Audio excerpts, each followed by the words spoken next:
Hello and welcome, friends. Hey, folks. Welcome to another painting stream. Hi, I'm Andrew. I go by the moniker Thanatos in the interwebs, so yes, this is my channel. And what I have been doing for the last week is I have been painting some miniatures. I've been painting primarily Warcry terrain in the past week, and we made some great progress. Let's take a look quickly at some of the pieces that we got done in the last week. So I did a very short stream yesterday and got some paint on some of the last smaller pieces of Warcry terrain that we had been working on. Switch views here. So you'll recall, if I can reach them without dropping my phone. There we go. You'll recall that last week on Friday, during my new Friday feature, Finishing Friday, we got the last little details done on these three pieces here. And I'm quite happy with how they came out. I mentioned yesterday when I was painting that I felt there were some things I could have spent a little more time on, gotten a little more contrast and detail on, but I'm largely satisfied. And then yesterday I did a very, very brief stream and just did a few subtle details on these three pieces. So this one is now done, and this one is now done. It was really just, highlights on the skulls and a few lines on the broken bits of masonry that litter these pieces. This one we did a little bit of weathering on the brass there, but these are small pieces. I only streamed for an hour yesterday, so it wasn't very much time. Just wanted to get, because we had gotten these mostly done. We had done the washes on stream on Friday, and I just didn't get a chance to finish those three. So now we've got 6 pieces of terrain that are completed, for all intents and purposes. I'm not going to, like I said, there's things I could clean up on them, but I'm not going to. They're done. They're done. That's it. All right. So, and I've showed this off before, but what we're going to start work on this week are some larger terrain pieces. So here's the largest of the pieces that I've completed over the last week. And I still can't believe this was just plain gray plastic with nothing on it at the beginning of last week, and now it's completed. But this is a little bit larger, as you can plainly see. There's more of it. I'm gonna cheat a little bit on this one, this particular one with the head here, but even so, it's going to take some time to get this done. And I'm also going to work on this piece, the one with the bell and the skeletons. You'll recall I got a couple of the skeletons started last week, but that's not much in comparison to just the sheer quantity of stuff that needs to be painted here. Look at all that gray plastic. That will not be gray by the time we're done.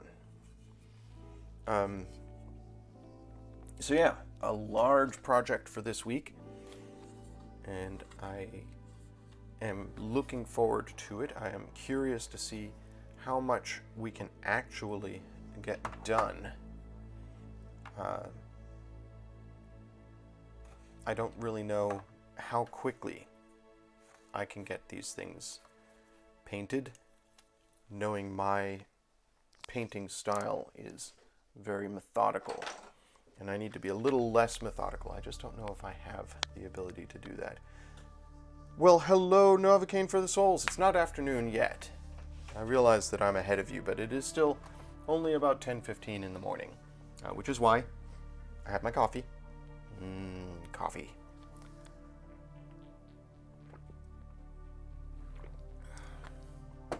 Oh, I'm sorry. Novocaine, you are in the UK. I was thinking you were one of my California viewers, but no, in the UK it is clearly afternoon. So yes, good afternoon. I am having breakfast at the wrong time. Fair enough. Yeah.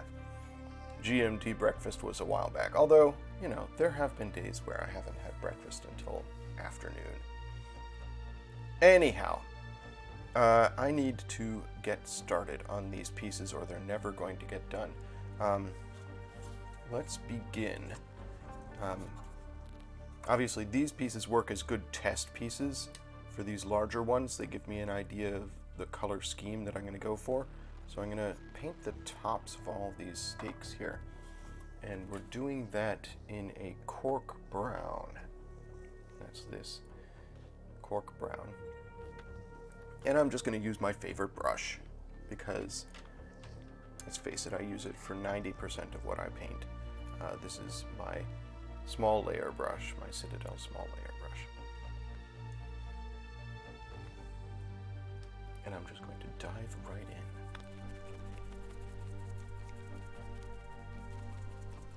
in. Ooh, you made some progress. Tanks and skellies sprayed. Good, good, good. Yeah, like I said, I did a very, very short stream yesterday to do a little bit of finishing on some of the pieces. We're making good progress, though. So, my intent in doing this stream was to motivate myself. I find that when it's just me sitting around, it's hard for me to motivate myself to get something done. So it is enormously helpful to have you folks in chat, keeping me company and keeping me on task. So thank you so much for being here, Novocaine. It's nice to have company while I am applying paint to models.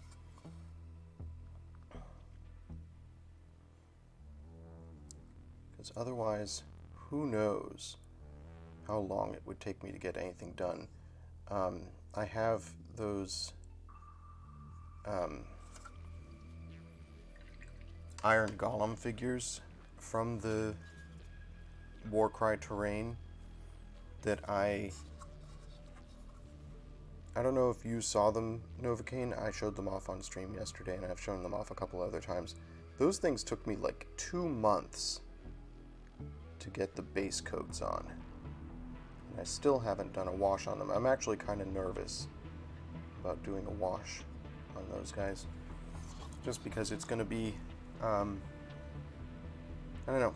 They've got a lot of detail, and I don't want to lose it in the wash. But the wash also brings out detail.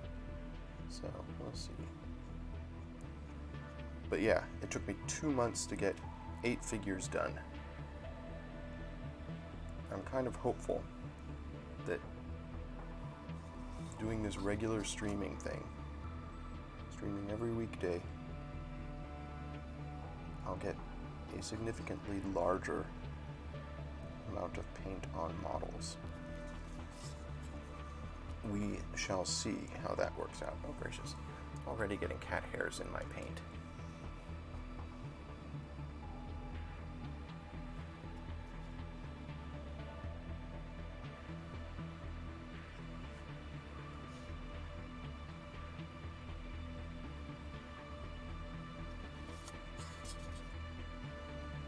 One thing I'd like to be able to do once we've got these pieces painted is do some sort of a learn to play or demo or something on the Battleground Games live channel, which is where Amanda and I and our friends stream different games every week. We did a stream that was a demo of Warhammer Underworld, because I painted up a Warhammer Underworld demo. I did the, I can't remember what it's called. The one from last year, the base game. But sadly, that stream did not get archived to the YouTube channel and is lost to time now. It's gone. So maybe we'll do that game again at some point.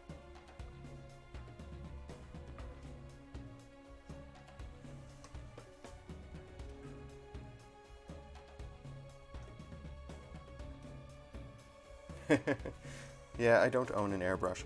I have to check and see if it's still... Ooh, this is bent. It's not good. Unbend it? Yeah, there we go.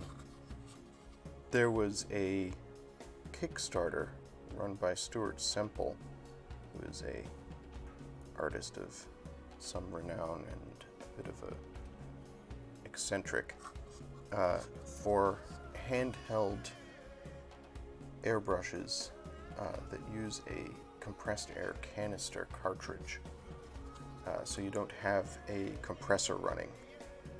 But imagine if I was doing airbrushing on stream, you'd hear the chonka chonka chonka chonka chonka chonka chonka of the compressor. Airbrushes can be somewhat loud.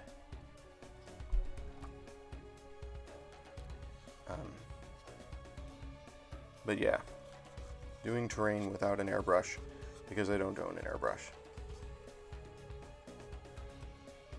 Again, I just have to, when we get to these larger surface areas, I just have to go faster. I just have to get paint on plastic.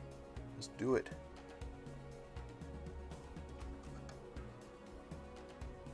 My friend Allie, who was a commission painter for a while until her life got too busy to be able to do it, and other things, she did a fair amount of airbrushing. A lot of the terrain in the Abington store she did over the last year or so. She did a whole bunch of custom terrain for the store, which was very cool.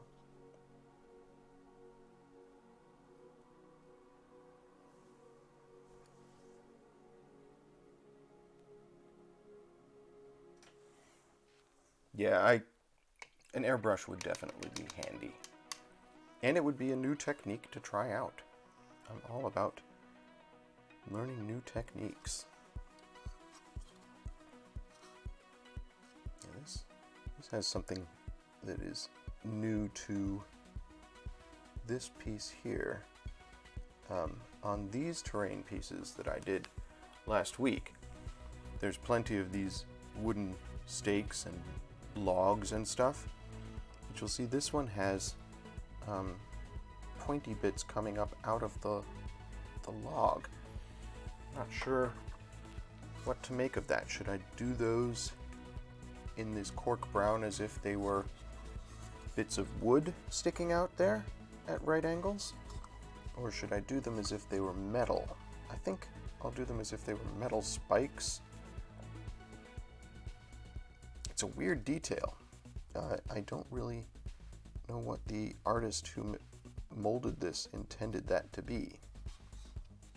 I mean, spiky, yes, but what is that supposed to be? Give me a hint, artist. Let me know what I'm supposed to be, what color I should be painting it.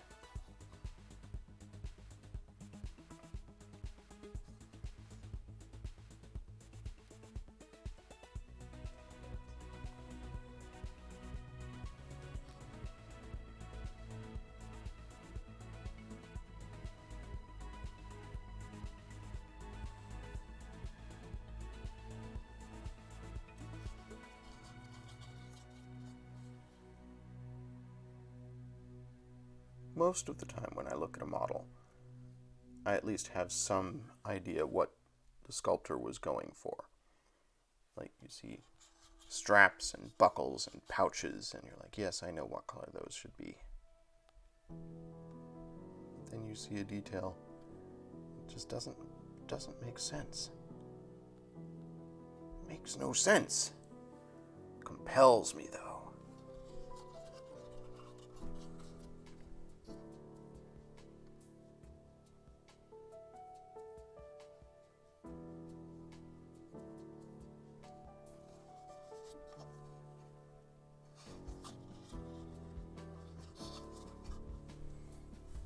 One thing I will say about working on a much larger piece like this is it's a little harder to get my face close enough to the bits to see what I'm doing, since I paint without my glasses on.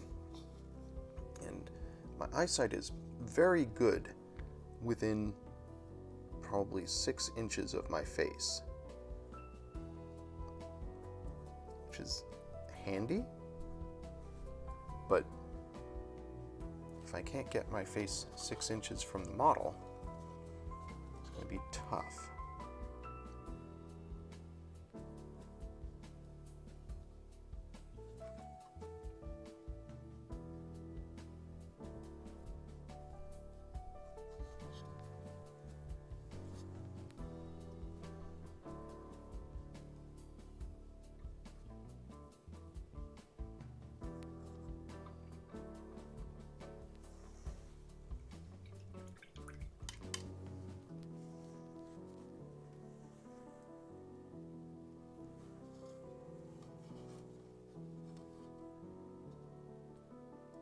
Really need to do a better job budgeting my time. I should really figure out, how long does it take me to do this thing? Like all these little spikes. So that I can have a good estimation of how long it's going to take me to paint a particular portion of a model.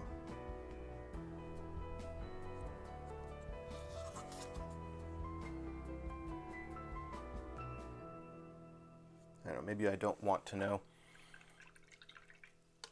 Maybe that would be too intimidating if I was like breaking this down minute by minute, giving myself a timeline. I might just get frustrated and not want to do what I'm doing.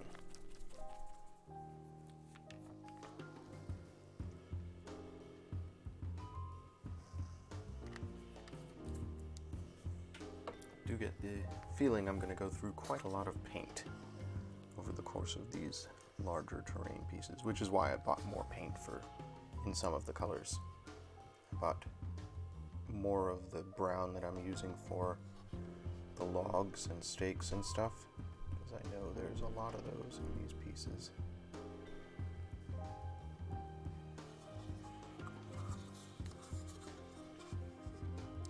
So I mentioned at the start that I'm going to cheat on this piece.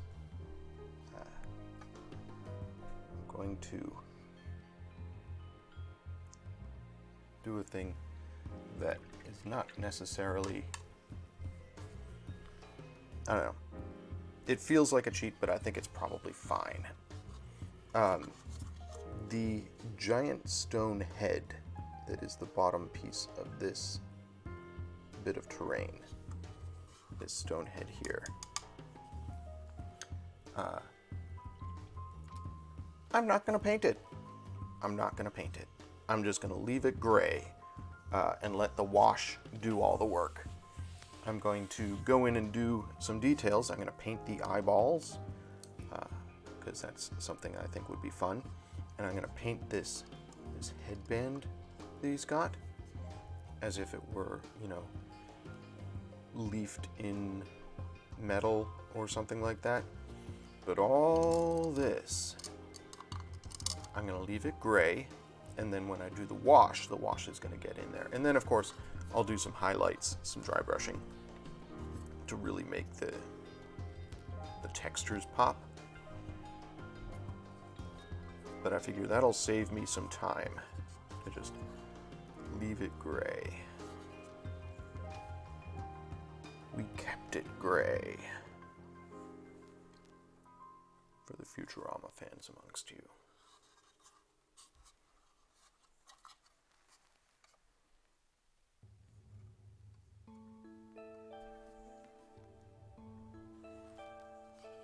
And in terms of the wash, I bought myself a giant 200 milliliter pot of dark wash to use for all this terrain. I'm just going to use a much bigger brush and go ham on these things with the wash. That'll probably be Thursday. That's my hope, is that by Thursday I'll have base coats done on these two pieces, and I can just go in there and get that wash on there as quickly as possible. And then for finishing Friday, we'll go in and do edges and highlights and cool fine detail like that. We'll sort of pick out some parts of the models that really need attention called to them, or that I want to draw the eye to, and we'll go in and we'll quickly hit those on Friday. I want to see if I can get these 2 larger pieces done this week. Who knows? Maybe it'll go faster than I anticipate. Maybe I'll get to a third. I have, I think, 6 large pieces of terrain, because I've got these 2, and then I've got 4 walls that I want to get paint on. If I can do 2 a week, it's going to take me 3 weeks to get them all done. If I can do 3 a week, it'll only take me 2 weeks, and then I can get back to painting minis instead of just terrain, because there are a lot of minis in the Warcry demo that I want to paint. We'll get to those. I just want to get all this terrain done first.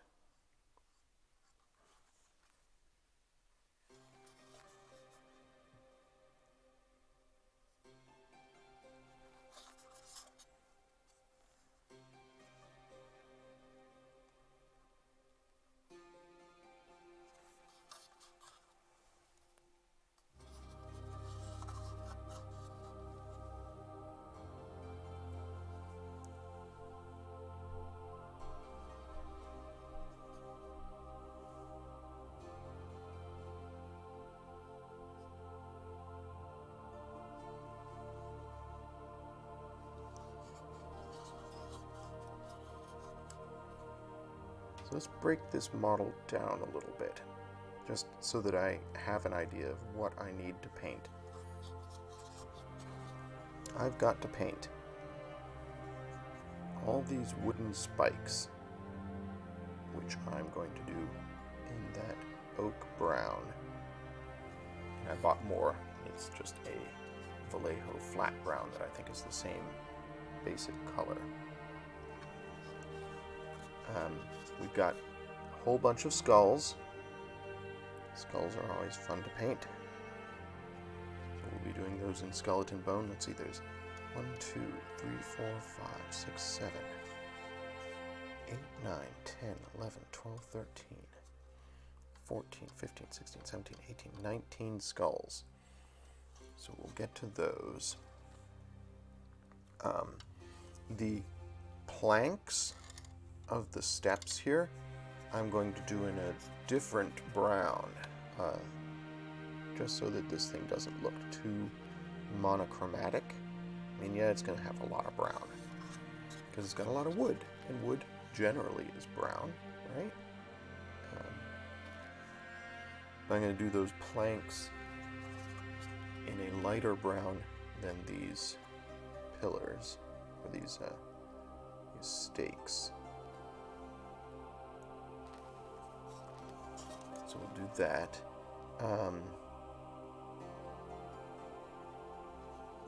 And then, like I said, I'm already going to leave the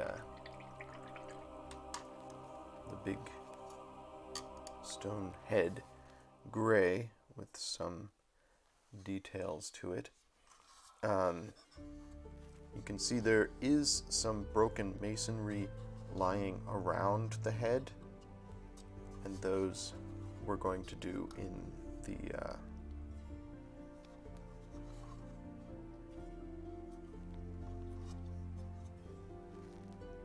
sort of bluish hue that I've been using, the deck tan that I've been using for bits of marble in the other pieces of terrain.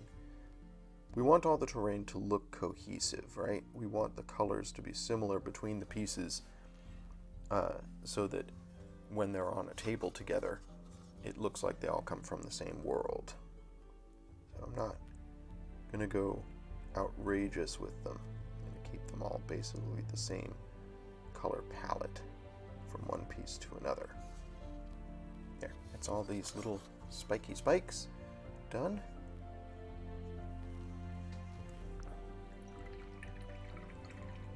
Let's get that brown and start working on all these stakes and boards.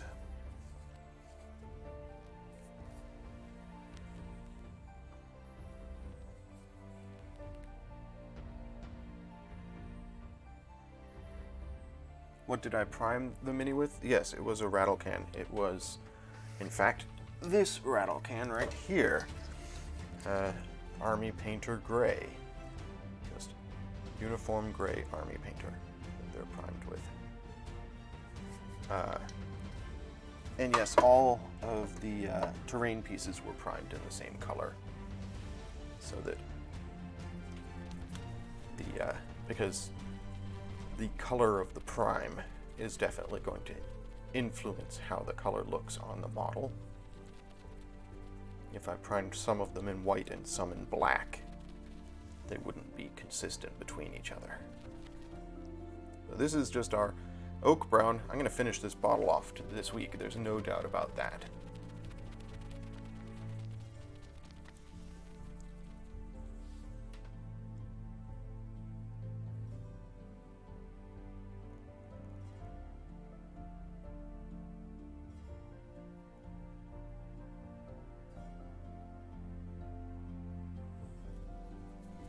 Use a car plastic primer for your minis.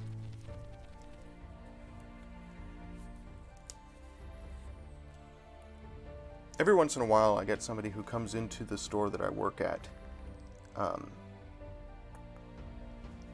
and asks if they can just go to Home Depot and buy spray paint there to use as primer. Because, I don't know, I guess it's cheaper than some of the primers we sell. And there are definitely some cans of spray paint you could use, but you have to be very careful about that. Because a lot of the spray cans that you'll get at, say, a Home Depot or Lowe's or anything like that are intended for use on walls and stuff like that, and I gotta go fast.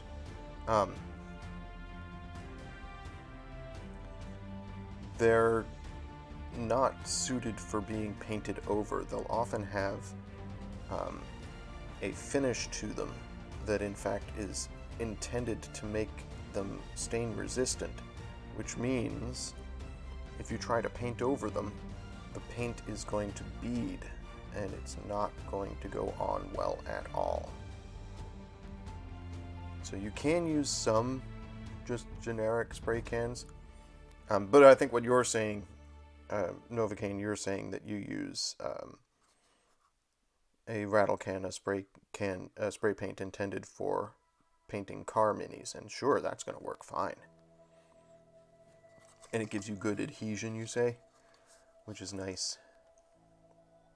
Like I said, you don't want the paint to bead up or not go on smoothly on the model, and that's part of what priming is all about.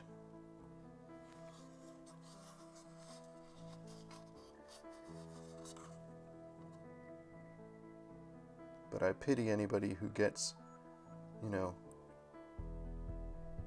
a spray paint intended for, like, your kitchen walls.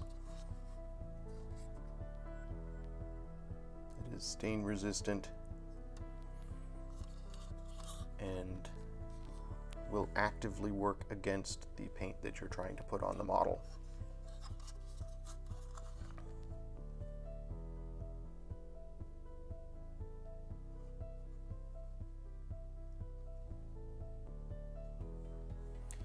I may go to a different brush for these because these are a larger surface area to cover than those little pointy spikes. Let's experiment, since that's what this stream is for. Let's put that brush away for now. Let's see what other brushes I have.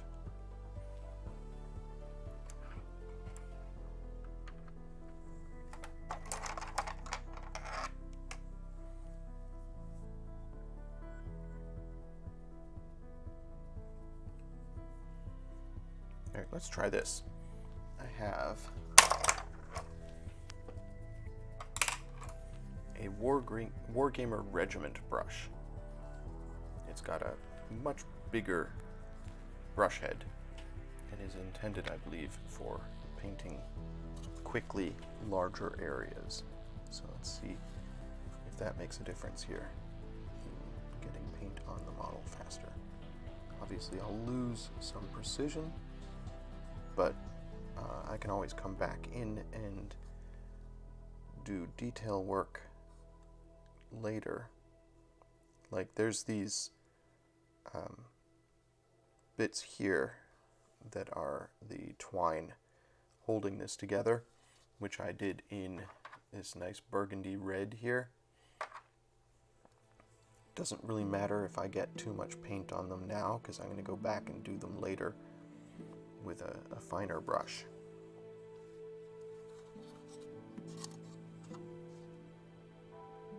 So, since my goal today is speed is essential. Man, I'm going to go through so much of this paint today. I am glad I bought more paint. I may need more than one bottle of this brown.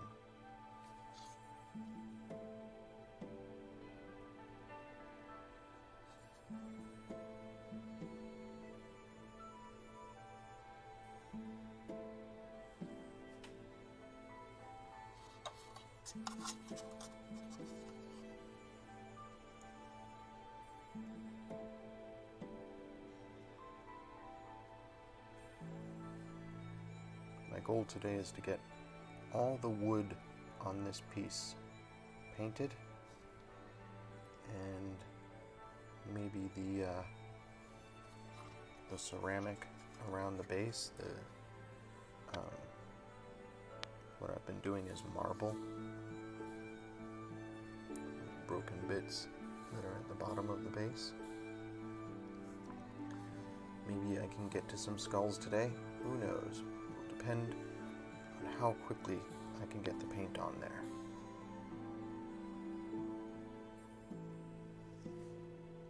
One detail that this has that none of the other pieces I've done so far of this terrain have is it's got nails. You can, I don't know if you folks can see them, but there are little square, like these here, little square nail ends sticking out. So we'll hit those with a different color at the very end to call attention to them. Maybe put some rust color under them, as if there's rust dripping down from them.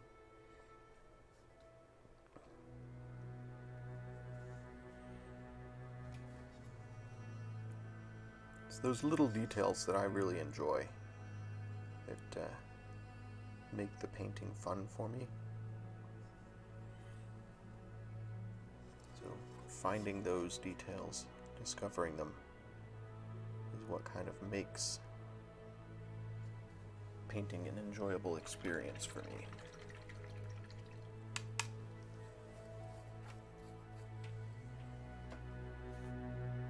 Oh, thank you for the link, Novocaine. I'm assuming that's the primer you were talking about earlier.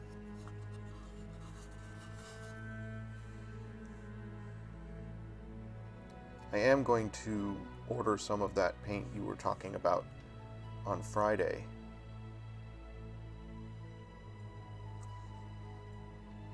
Because that looks like fun to play with as well.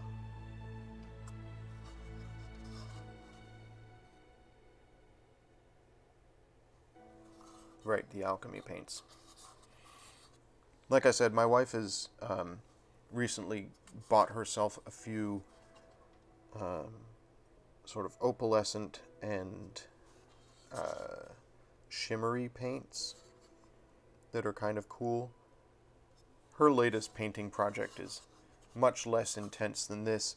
She has bought herself a ton of unfinished dice, just polyhedral sets for D&D, and she's been sort of sanding them down to sharpen the edges. And basically these are dice fresh off the sprue that haven't been finished in any way.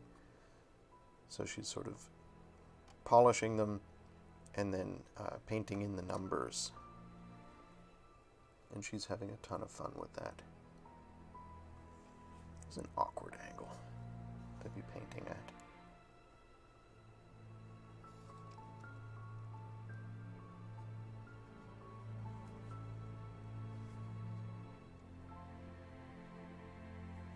I'm like trying to get my brush tip to the model. I have to, it's sort of all over the place. It's fine.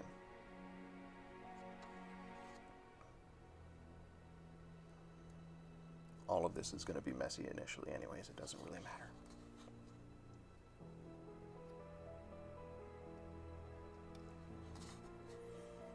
Definitely using up all my paint. Cool. All cool. Good gracious. How am I supposed to do this? I should have painted... Well, okay, so this piece I did not assemble. Serena built this at the store before the pandemic began, or before lockdown began. But a lesson here is definitely, if you're going to have to apply paint to the inside surfaces of something, maybe paint it a little bit before you assemble it. This is awkward.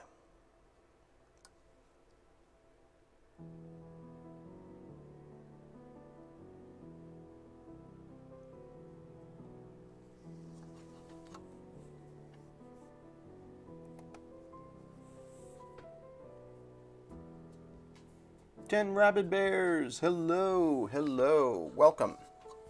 Glad you could join me.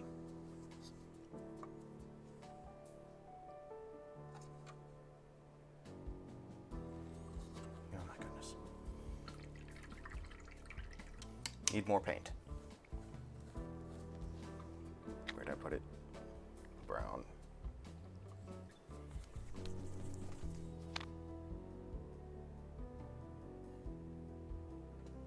Editing some stream stuff and thought you'd pop in? Well, thank you. Did you see the video that I posted to YouTube of the finished pieces from last Friday? Since I didn't stream on Saturday, I spent some time putting together a quick YouTube video that showed off in greater detail some of the pieces we painted. Oh, come on, just give me some paint. Yeah, this bottle is pretty much tapped out. Here we go. I have to prop this upside down, I think, to get the remainder of the paint out of there. But yeah, I put together a quick video and slapped it up on YouTube so that folks could see the detail in the models.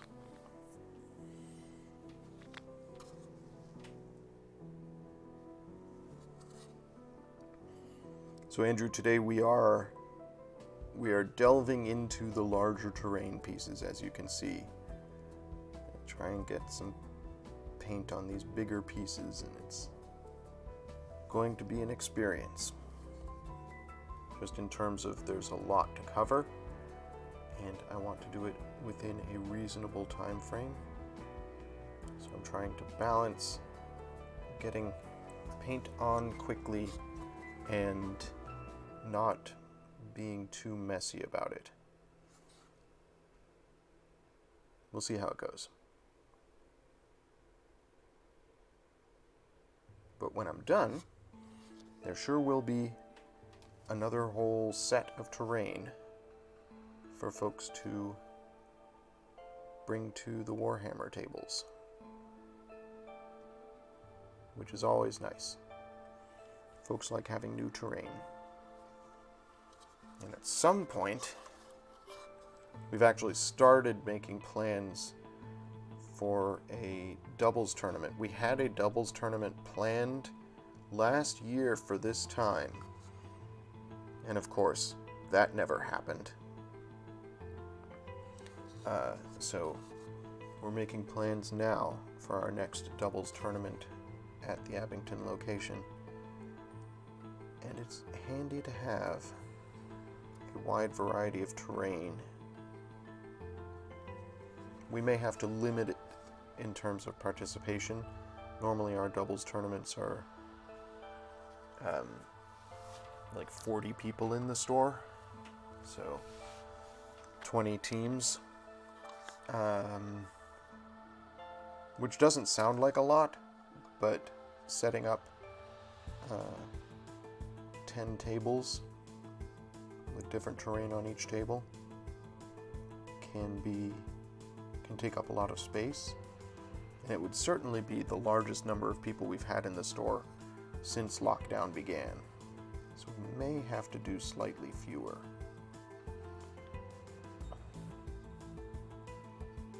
Maybe do, I don't know, do 4 tables, so 16 players. But that doesn't give very many people an opportunity to play. Difficult times for Warhammer fans. That's all. It's just difficult times. For everybody, obviously. But there's people who haven't been able to play a game in over a year.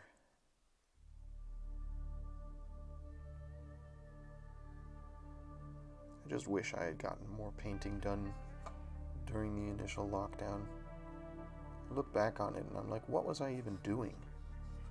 Well, okay, I was preparing to move because my wife and I moved during lockdown, and boy, I do not recommend that, folks. Doing a move when it is just the two of you, moving every single thing you own into a new place, and having to, like, wipe down the rental truck and, like, socially distance from folks when you're picking the truck up and stuff. Oh man, it was such a pain. So yeah, spent a lot of time packing and moving and unpacking. And then of course our cat, shortly after we got into the new place, fell out the window, and oh my god, I don't even like to remember that. Spent 2 months hunting high and low for her before we finally got her back. So it's not like I was completely idle during those initial months of lockdown, but I sure didn't get as much painting done as I had hoped I would get done. And I got set up here in this room in my painting area. I moved in a bunch of stuff, including unfinished Tau. Look at this guy. He's all done. He just needs some paint. And then I've got this just sitting on my desk, like, still in the box. I bought that this time last year. Oh well. Hopefully, with all the time that I'm finding during these painting streams, I'll get more of these other pieces done. I'm concentrating right now on the Warcry store demo, because when we can have people back in the store, I want to have several demos ready to run. And I think Warcry is an excellent starting point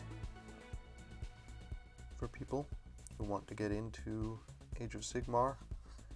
That's why I did Warcry and Underworld initially, because I felt those would be an excellent, accessible way for people to jump into the game. Because if you want to play Warcry, you don't need quite as much. Same for Kill Team for 40k. You don't need as large an army to get started. I know I found it intimidating, the idea of doing an entire start collecting box. It's just a lot there. And I want folks to be able to pick something up and within, I don't know, a couple of weeks, be able to bring an army into the store. Obviously, we for starters, for beginners, for anybody, we allow gray models on the table. We're not going to kick anybody out of a tournament for not having their models done. But there's a large portion of our gaming populace who would feel ashamed to bring gray plastic to a table. I mean, and then there's people like me for whom playing is less a part of things than the construction and painting. I get a lot more enjoyment out of building and painting the models than I do out of playing with them. It's just sort of where my particular interest in the game comes from.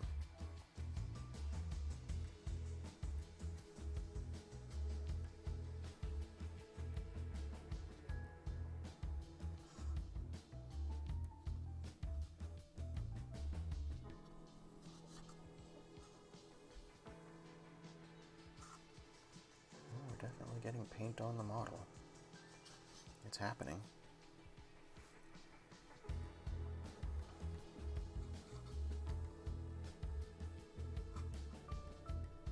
I might do a slightly longer stream today than I have been. I might go until 1 p.m. Eastern Time.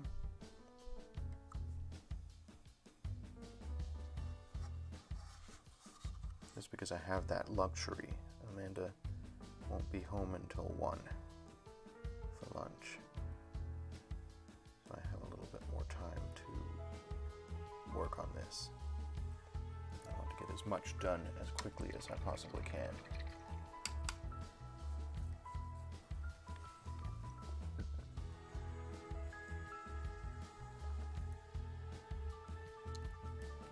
Novocaine, I believe you posted your Battlefront Gothic ships to the Battleground Discord. I seem to recall seeing them there, but feel free to pop a link in chat so that chat can take a look at them.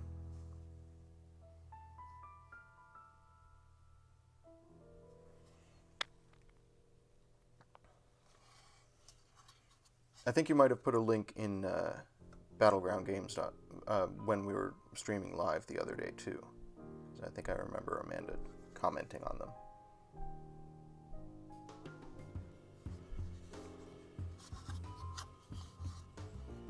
It does look like a fun game to work on the models for.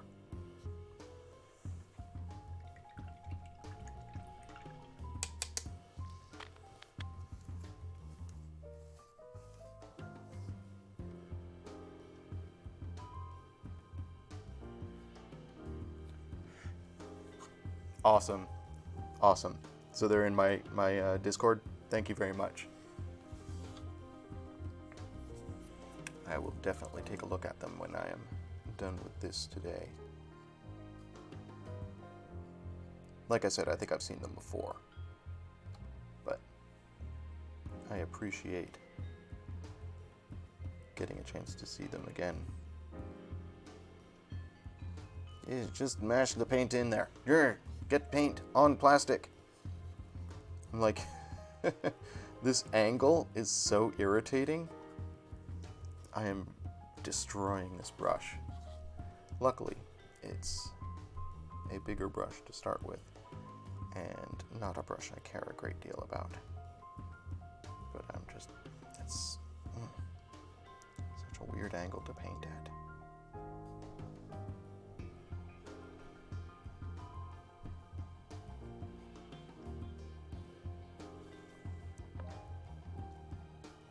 So we have a smallish community at the Abingdon store of people who do play Star Wars Armada, and I have to say that the Battlefield Gothic ships are larger, and you don't have to paint your Star Wars Armada ships.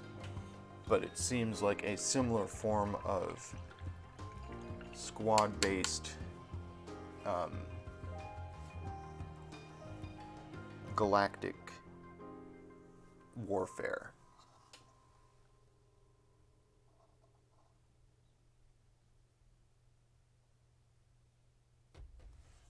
A planet killer. That sounds like fun. You have a planet killer to assemble and paint.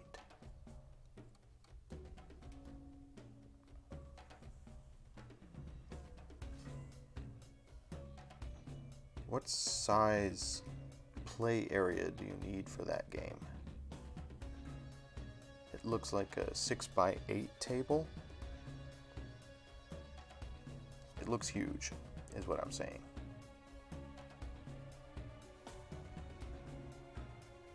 And I realize 6x8 would be 6 feet by 8 feet, which would be, what, about 2 meters by 2.5 meters? Something like that, roughly.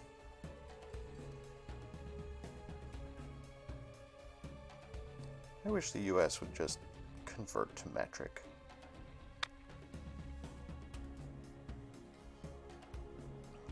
Feet and miles and that stuff.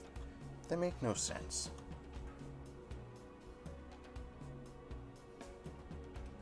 But then, a lot the US does makes no sense.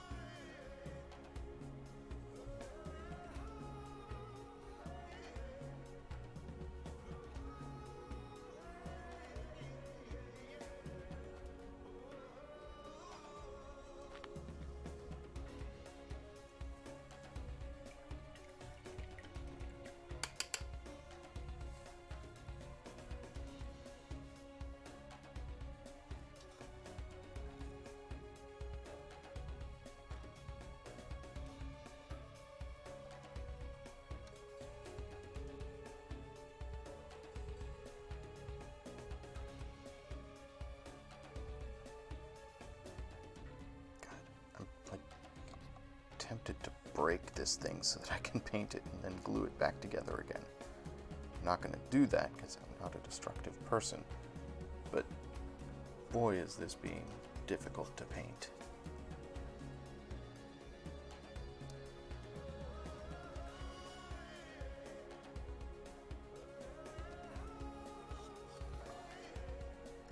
I always say, find places that it's hard to get paint on, and probably nobody's going to notice if it doesn't have paint on it. If it's that hard for me to get the brush to, it's probably hard for people to see. So maybe I don't need to care as much. I just don't want a lot of gray plastic on the inside of this, so trying to get paint on the model.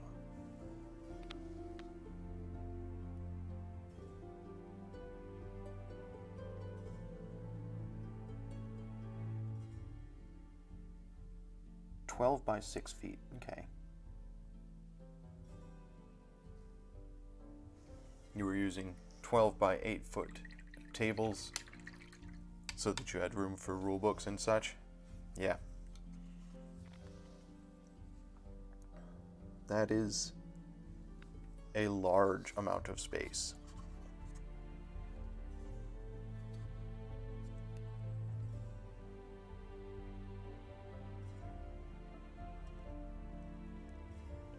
Like, I remember when I first saw the models, the pictures, and I was like, oh, well, So it's like Armada, but Armada is played on a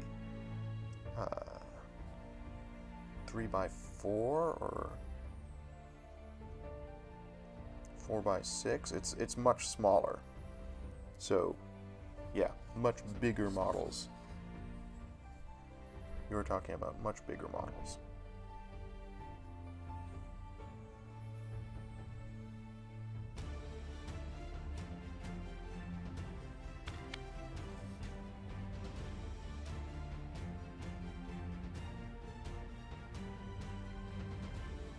Yeah, foot-long models, 1.5 foot long models.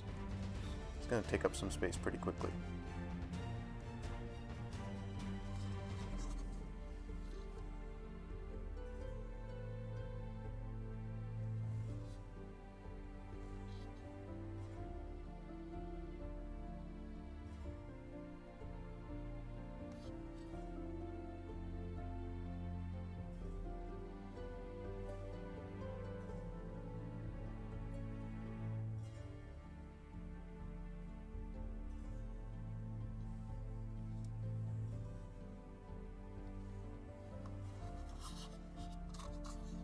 So, I think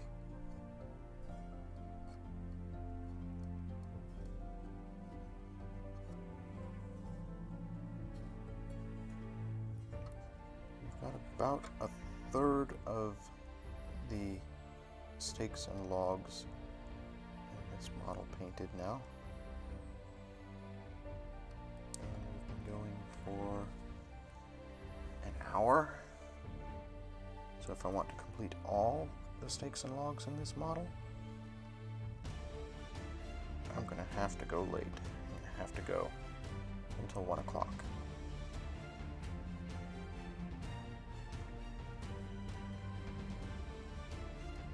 But that's fine.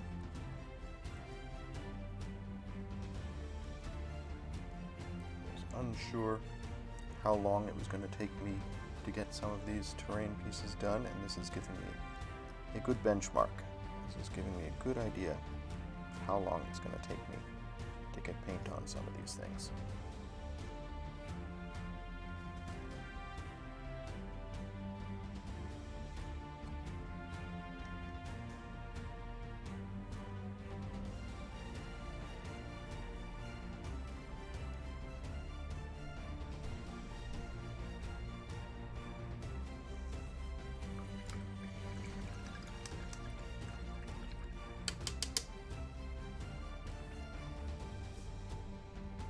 Insidious Pie! Hello! Welcome, welcome. I'm so glad you could be here.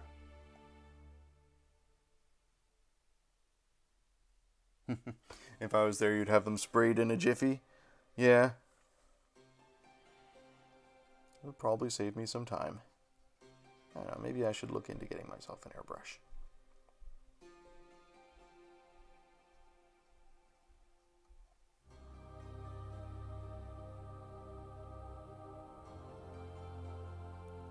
Doing a lot of terrain might be a big old time saver.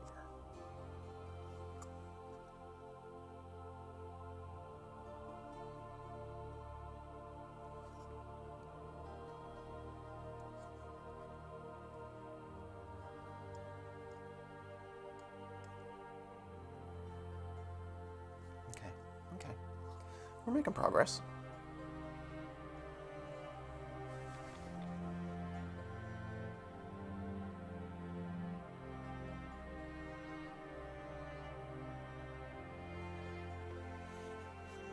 Oh, Pie, you're getting a cat. You're getting cat snuggle time? I had to dislodge myself from a cat in order to begin streaming today, and it was tough. It was tough.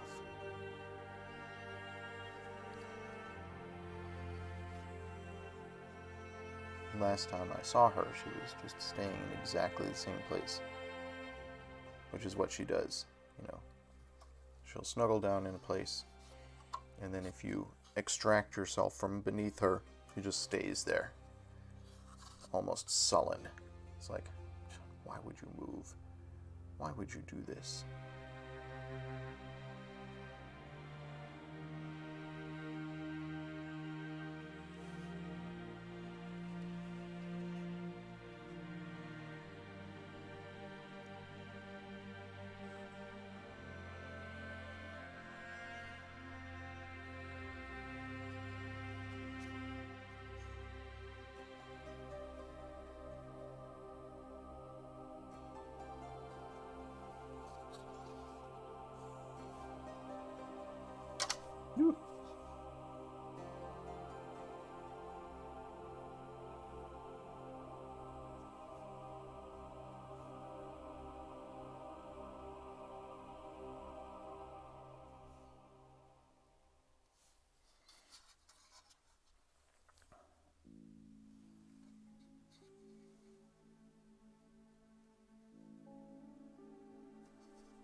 Whereas Bitchy Cat would chase you down and complain if you left her. Yeah, so far, knock on wood here, Clara has not been particularly interested in this room, which is the cat-free guest room. She has not insisted on coming to visit me in here. A couple of times when we've had the door open while moving stuff in and out of the room, she's been like, oh my goodness, there's an entire room there that I haven't been able to get into? And she's interested in that. It's like, how is this space that she hasn't been able to go to existed this whole time? But she hasn't, for example, when I'm streaming, been meowing and pawing at the door, which she will do if you close the door to the bathroom. She'll try and force her way in, because she knows you're there. And I'm sure she can hear me.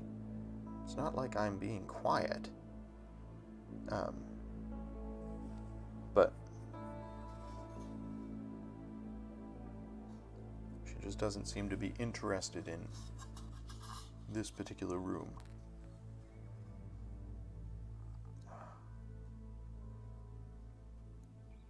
Yeah, I'm just gonna hope that if I can get a little bit of paint on some of these inside surfaces, it's enough to fool people into thinking that those surfaces are painted, unless they look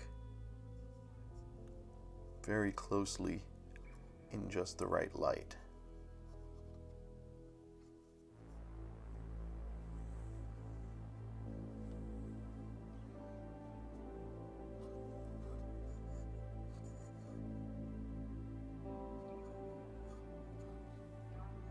I think Amanda and I are very lucky that Clara is not even slightly interested in trying to get outside. I mean, she got out entirely by accident when the screen window, or the window screen, gave way beneath her. She just sort of tumbled out. She doesn't seem interested in, like, for example, when I take the trash out the kitchen door, we have a door in our kitchen that leads straight out to the outside. And when I take the trash out, she runs away from the door instead of running towards it. And thank goodness for that. I get so paranoid when I'm taking trash out. I'm like, oh, I can't go through that again with having our cat get outside. What a nightmare. 0 out of 10, do not recommend.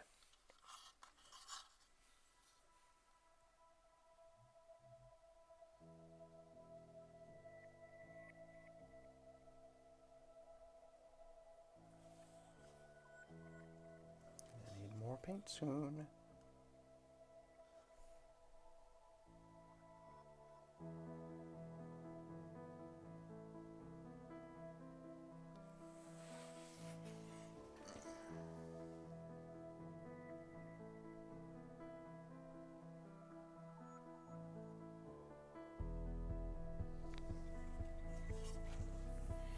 Yeah, Clara was definitely one of those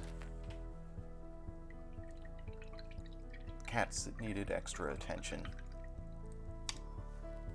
When Amanda and I got her, she was on gabapentin for her nerves, and she was just terrified all the time.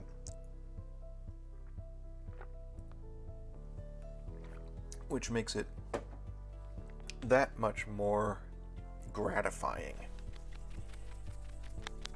that now she's such a snuggly cat.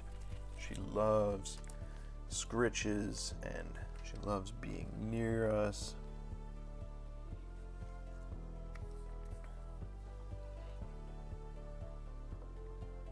It's so nice knowing that she has accepted us in that way.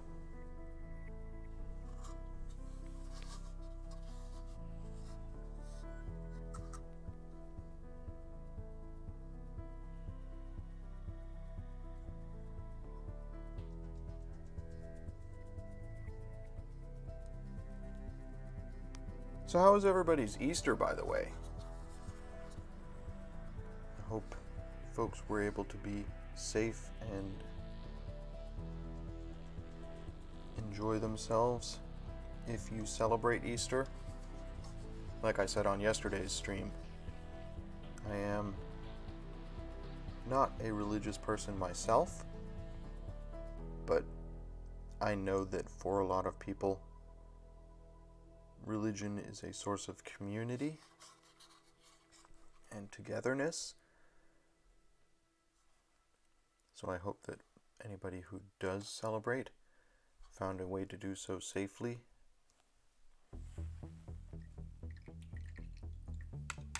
Amanda and I made a spectacular meal yesterday. Amanda was able to get a great deal on a spiral cut ham. Just huge ham. And we had that with some cheesy potatoes au gratin that I made and broccolini. Oh, it was so good. And we did go and visit her parents briefly. Not in their home, but we stood out on the porch and all spoke with each other masked. They are both fully vaccinated now, but we're all still trying to be as careful as possible. Don't want to give this disease any potential openings.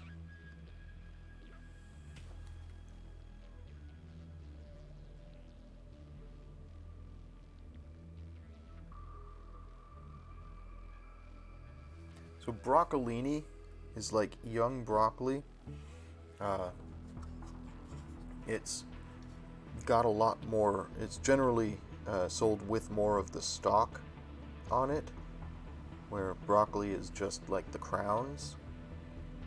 And broccolini is a little more tender, a little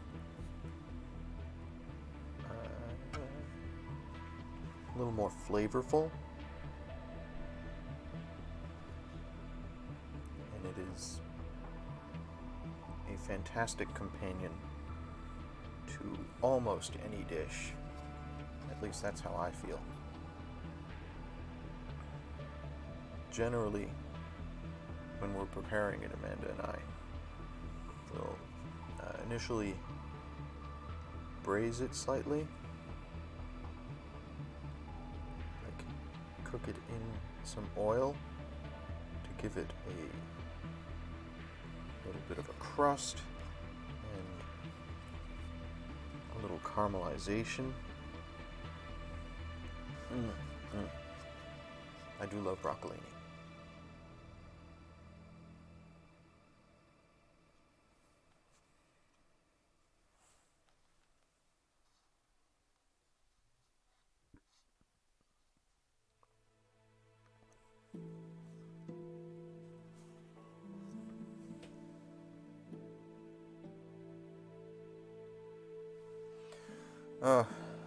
Yeah, I'm glad your dad pulled through Novocaine.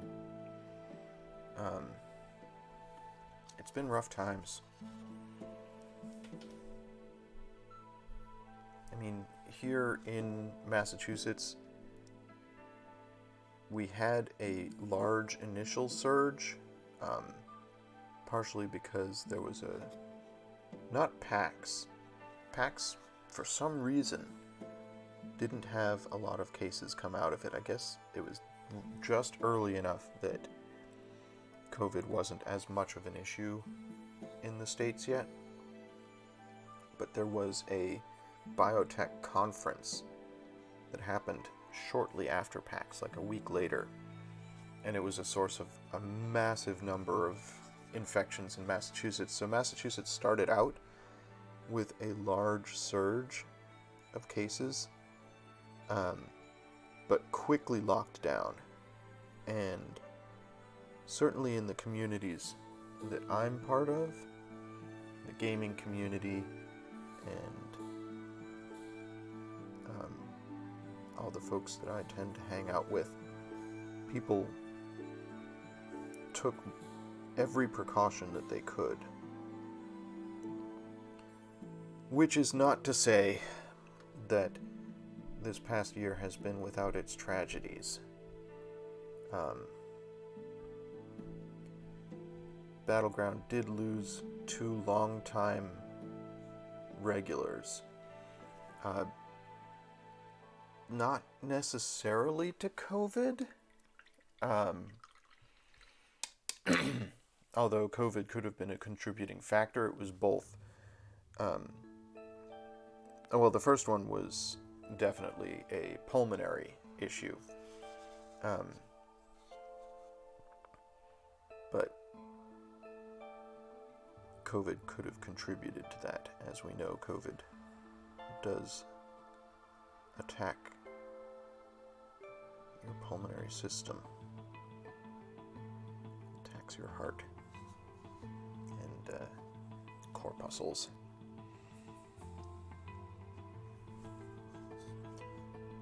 I don't know what. Oh no, my camera.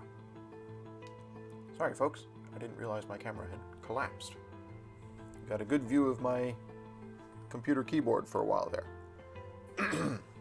I don't know what Drew passed away from,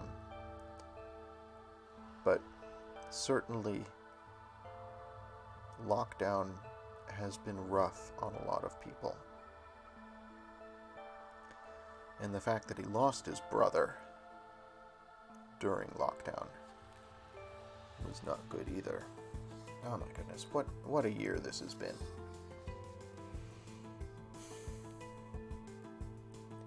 Amanda has had some of her regular patrons at the library who are no longer with us. And she has a lot of elderly patrons because she works at a branch that's near to several retirement communities. But you don't generally get this many fatalities in such a short period of time. It's been a rough year.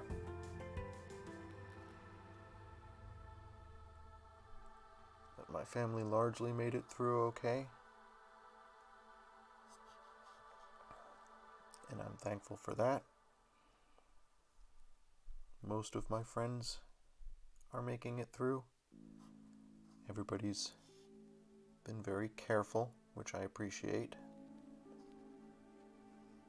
I'll admit, at the store, there are some folks whose mask discipline could be better.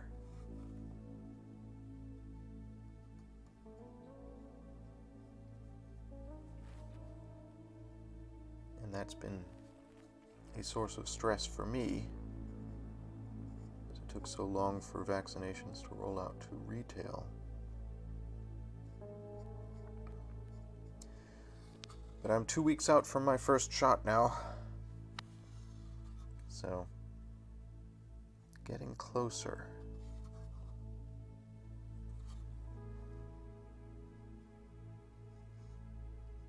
I don't know if I'll ever be comfortable going outdoors without a mask again. Maybe. Give it time.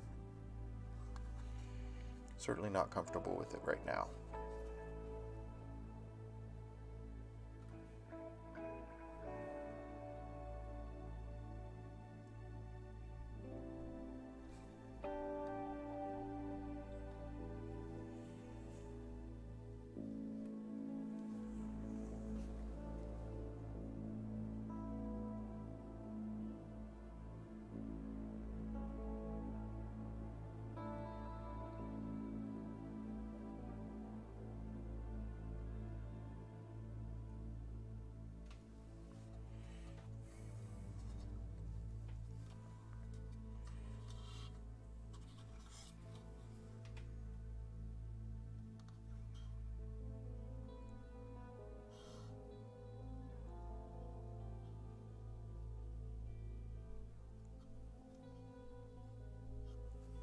I'm hopeful that some of the longer term effects from COVID will be mitigated by the vaccines. It sounds as if there's some evidence that they are. So, for folks Novocaine like your father and brother who can't deal with certain flavors anymore, wine and eggs, hopefully once everybody is able to get vaccinated, some of that will go away. It's going to take a long time, just on a social level, for everybody to heal from this. Amanda and I have been very, very lucky, and we know this. It's been a lot more trying for people who don't have somebody that they can rely on and that they really get along with, who they cohabitate with. It's been a rough year, but I can't imagine how much more difficult it would have been if I hadn't had Amanda. And yeah.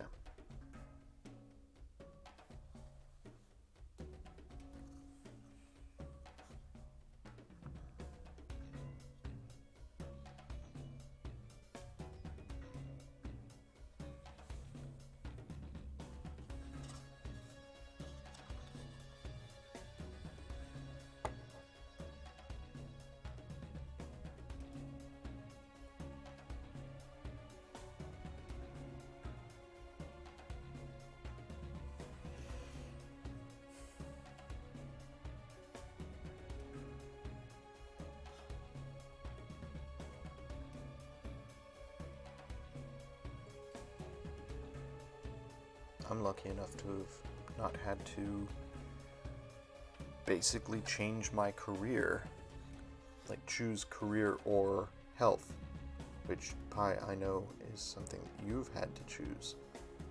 So, yeah, I've been lucky. I know that. I am definitely one of the lucky ones.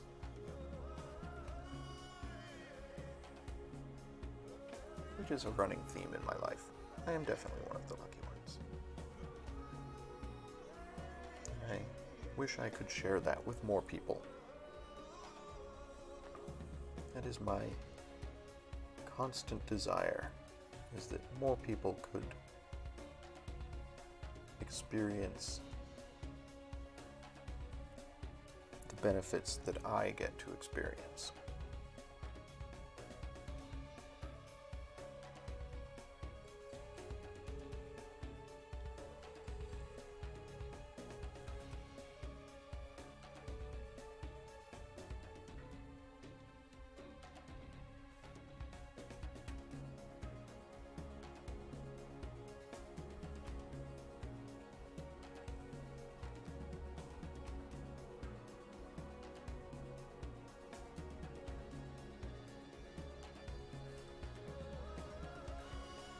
Well, this larger brush is definitely helping.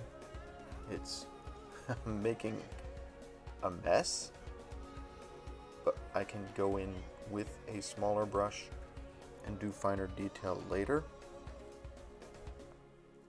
This larger brush is definitely helping me get paint on a larger surface area faster, which is part of the challenge of today.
Jules, did you post that picture in stream?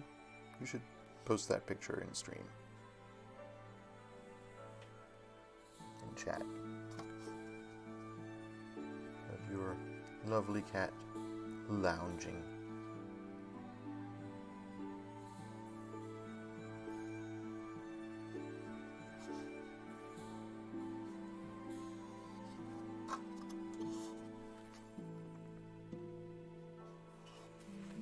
Oh my goodness. Just every time I turn this model, I discover more areas that need paint.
I think my sleep patterns have changed over the course of this year as well, but I don't know what to attribute it to. Partially, it's the new location, because Amanda and I moved into this new apartment, and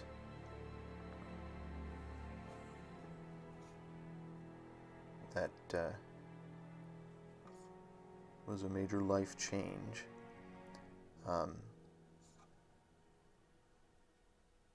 Partially, it's an unhealthy obsession with the news,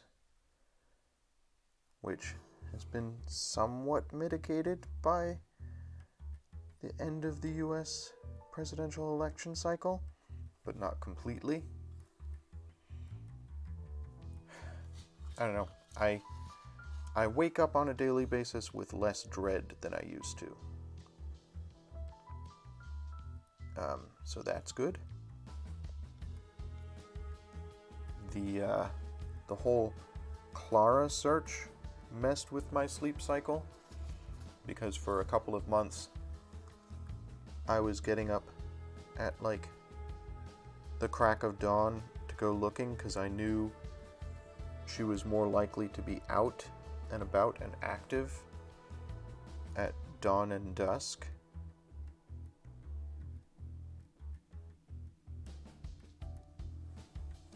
Could also just be general aging. I know my mother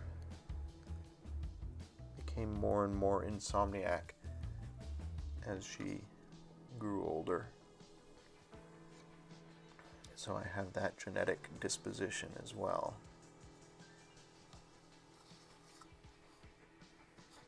She got what I would consider an unhealthily small amount of sleep later in her life. Like, she would rarely sleep more than 4 hours a night. I would say my general sleep schedule right now is go to sleep sometime between midnight and 1, wake up at 5 a.m. to feed a cat, and sort of snooze a little, for a couple hours after that until maybe 7 o'clock. And then get up and make coffee and breakfast and prepare for the day from 7 to 8. Or somewhere in that range.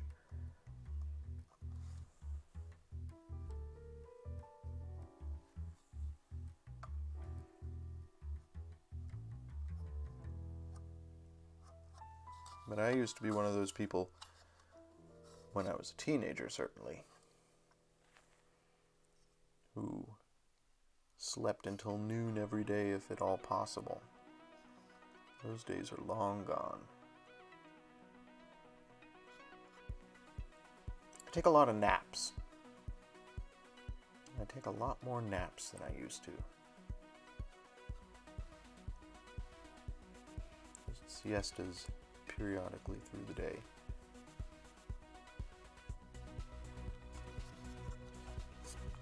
Alright, so I think we've pretty much done 2/3 of this now. What time is it? 11:30? Yeah, okay. So if I'm painting until 1, we're halfway through my allotted time for this morning's stream, and we've made some progress getting paint on the model, which is good. Good. I'm going to take a quick break, get myself some more coffee, stretch and relax my back, which is, it's not good for me to be hunched over for hours at a time. So I'm going to take a quick break. I encourage you all to hydrate, stretch, train yourselves, do whatever your biological meat bodies require, and I will be back in a few minutes, and we'll hopefully get these stakes done and maybe start work on these planks and stairs. We're making progress, folks. We're making progress.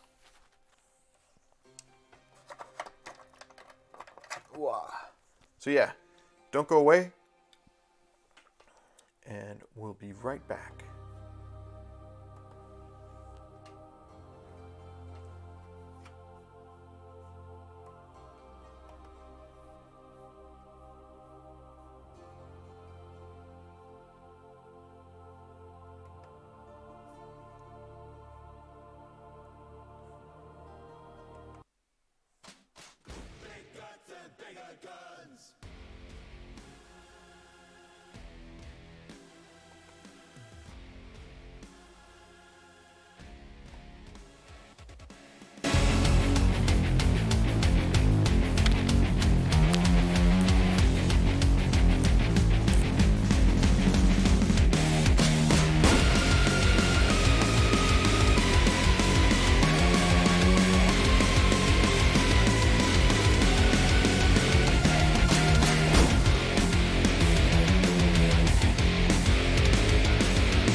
Temple, break through and prostrate the freaks. Hellbound, disassembled. hit the ground running. Give me the mayhem. Keep coming and never stop gunning. Live just to slam. Straight down into hell I run. Big guns and bigger guns. My time work is never done. Big guns and bigger guns. I gotta rip it up, I gotta rip it up. I gotta run that down, I got on my way. I gotta rip it up, I gotta rip it up. Rev up for doomsday.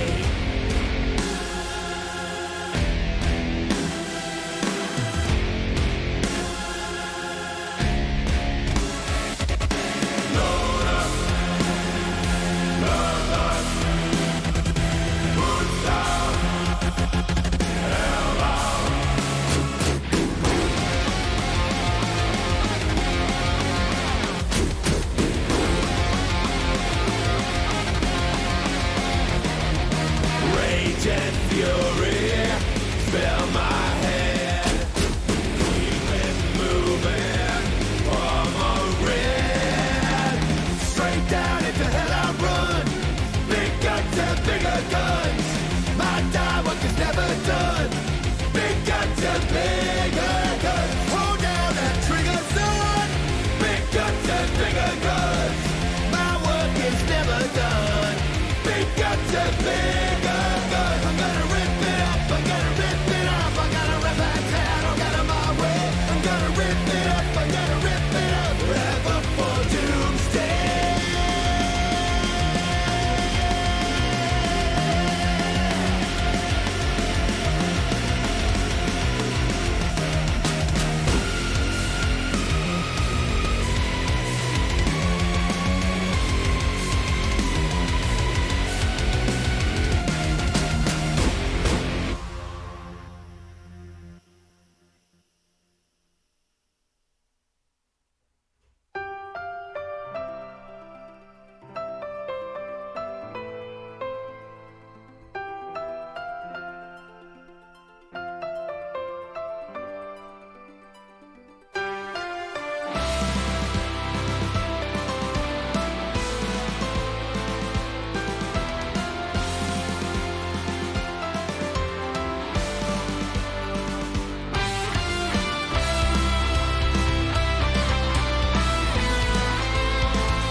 I'm back, folks. Hope everybody took advantage of that break.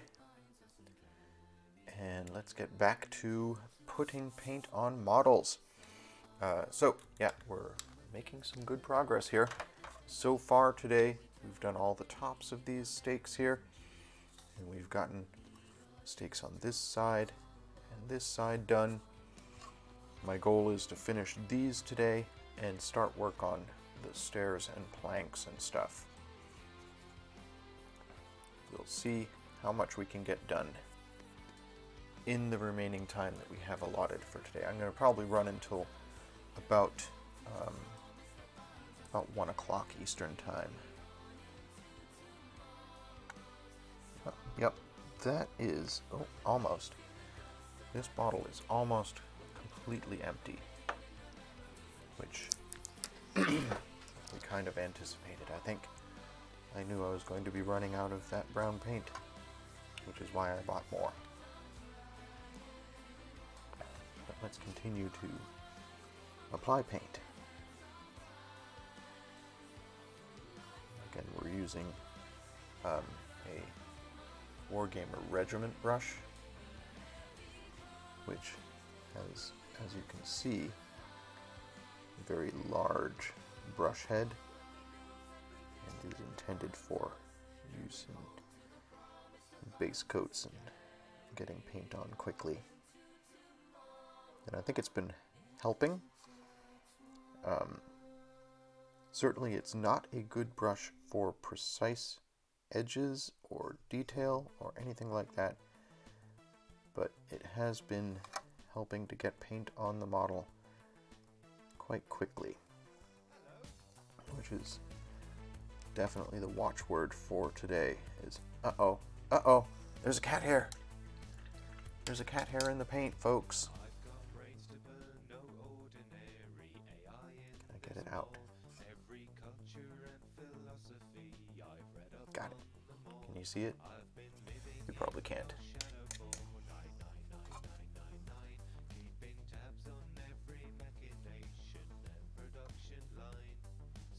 But yeah, speed is what today is all about. Speed is what this whole week is going to be all about, because I am doing large terrain pieces all week this week. I may get an opportunity to do, well, I'm going to concentrate on the large pieces of terrain until I have completed them. And as I was saying earlier this stream, I don't know yet how many large pieces of terrain I can do in a single week. It's my hope I can do 2. Possibly I'll be able to do 3. If I can do 3 large pieces of terrain in 1 week. Oh, those are skulls. Why am I painting the tops of skulls? Don't need to do that. If I can do 3 large pieces of terrain this week, and do 3 large pieces of terrain next week, I think, unless I am very bad at counting, that is all the large Warcry terrain. And then it is back to smaller terrain pieces, of which I've got 6 left, and back to models, of which I have many left. I've got 8 that I have a base coat on, and I've got 9 that I've started that are the beast men, but haven't really done anything with. Probably beast men will be, I'll try and finish. Yeah, there was another hair there. I'll try and finish the iron golems, and then I'll try and work on those beast men. And then I've got 2 other groups of models that are part of the Warcry demo as well.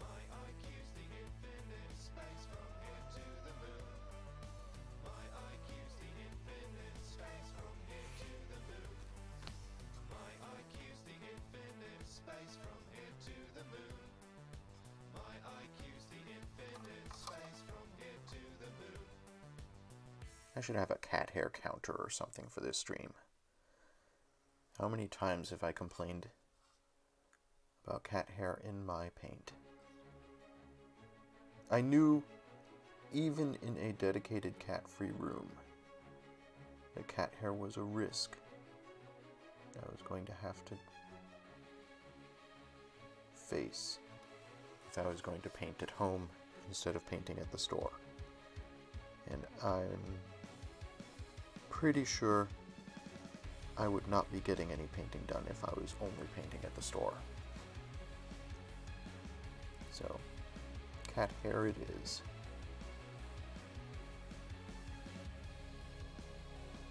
It's just something I'm going to have to live with.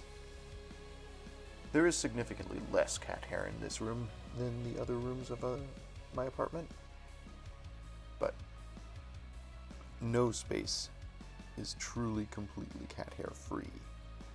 It's just not a luxury that any cat owner has.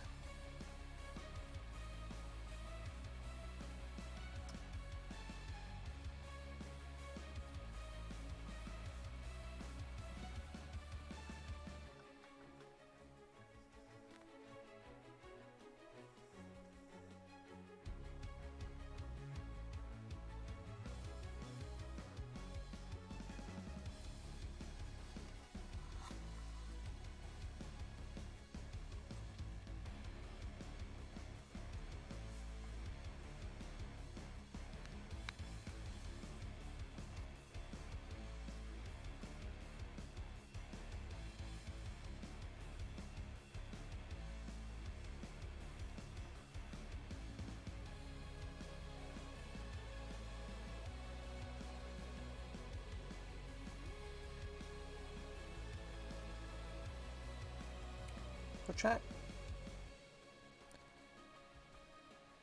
what should I do with these spikes that are here? You can probably see them a lot better now that I've painted the brown along the bottom of them. But this model has these spikes here that are sticking up out of this log. I don't know how to paint those. Like, are they meant to be wooden spikes? Are they meant to be like branches that have been whittled down into spikes? Or are they metal spikes? They're kind of uniform. So I feel like maybe they're supposed to be metal spikes that are jammed into the log somehow and are just sticking up out of it? I don't know. I do not know what to make of that detail on this model.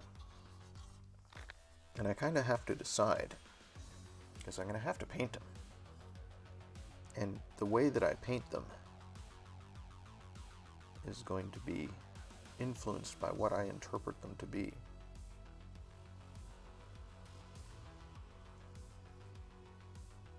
I'm inclined to say that they are metal spikes, somehow jammed into that log.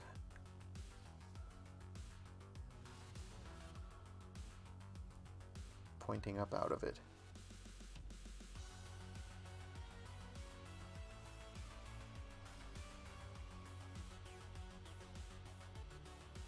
I think that's how I'm going to address them. I'm going to paint them as if they were steel spikes, and then maybe I'll have some rust trickling down from them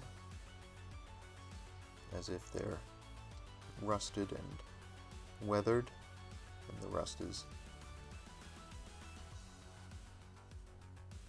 going down onto the wood.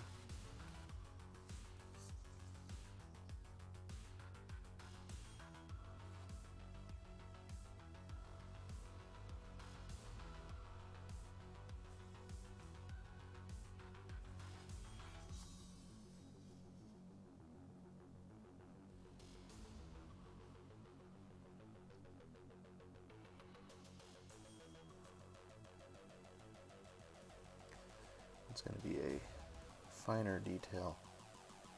So my plan is, and we'll see if I can stick to this, to get the base coat done in about 2 days on this model. And then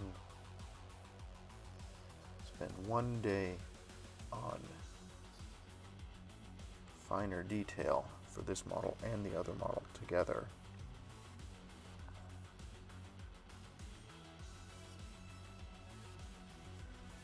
That would mean finishing Friday this week is going to be just, it's not going to be washes, because I probably won't be to that state on the model yet. But it will be finer details of this model and the other terrain model that I'm working on.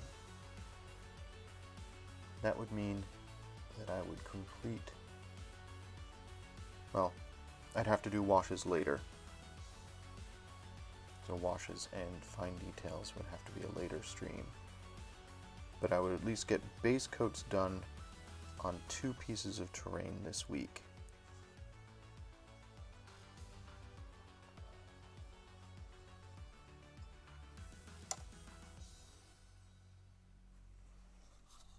That's not the worst. These are very large pieces of terrain. And I am limited by my lack of a airbrush. So I'm going to be applying the paint in a more methodical, slow manner, just out of necessity because I'm having to use a brush instead of an airbrush. So it's taking me a little bit longer to get paint on the model than it might if I had an airbrush.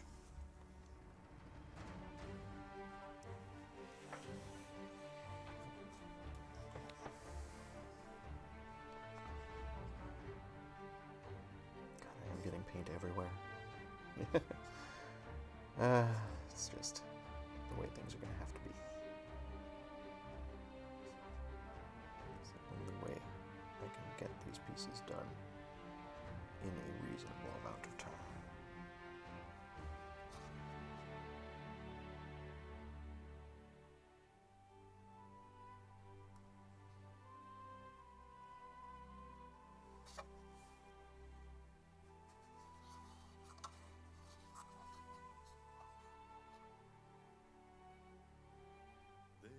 No heart that is quite as bright as a flame that flickers free.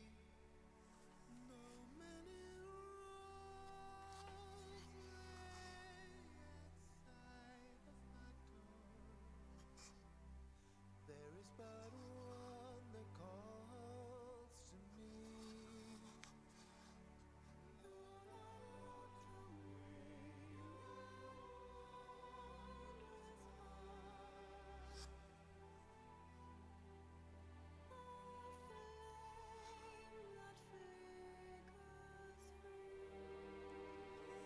Okay.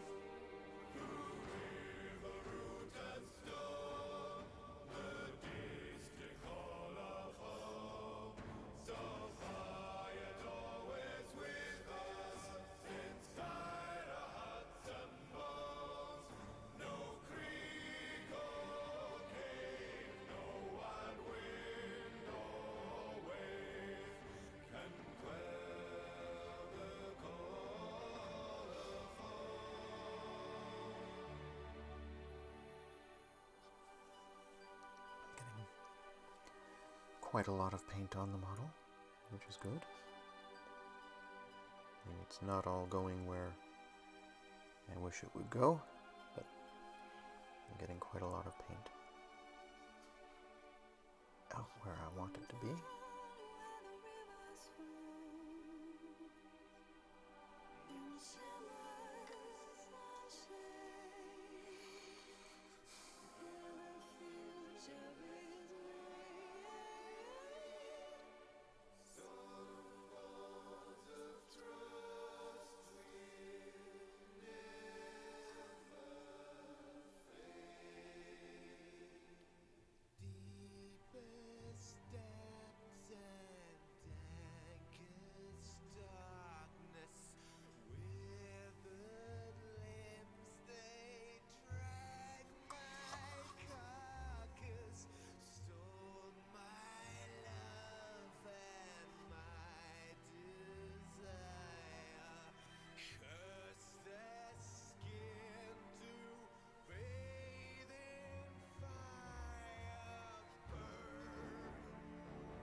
pockets here. A lot of little nooks and crannies to get paint into. So even going as quickly as I'm capable of going, it's going to take me a while to get everything painted on this model.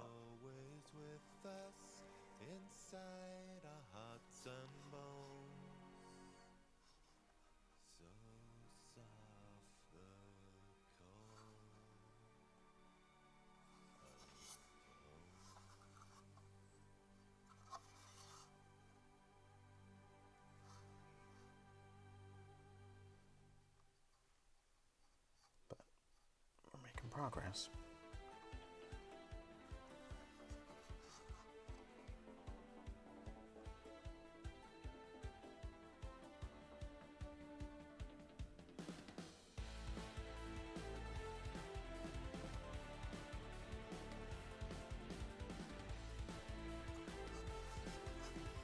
Alright.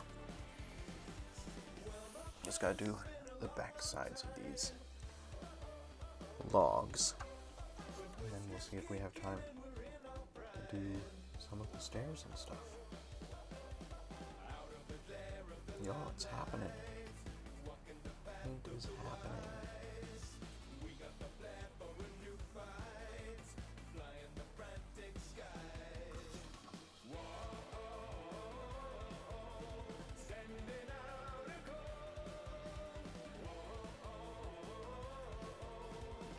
Painting will continue until morale improves.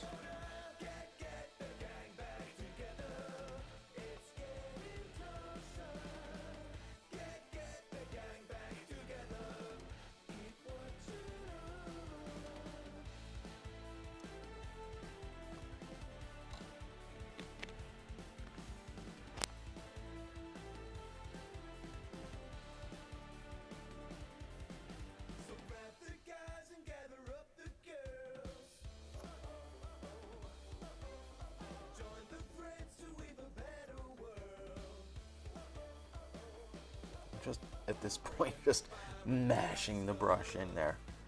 Just get the paint on the model.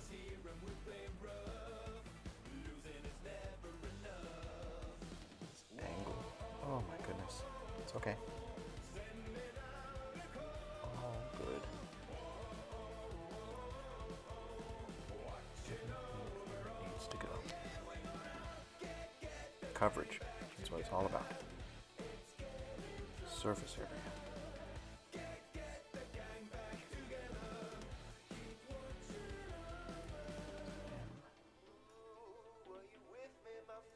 I'm not super comfortable with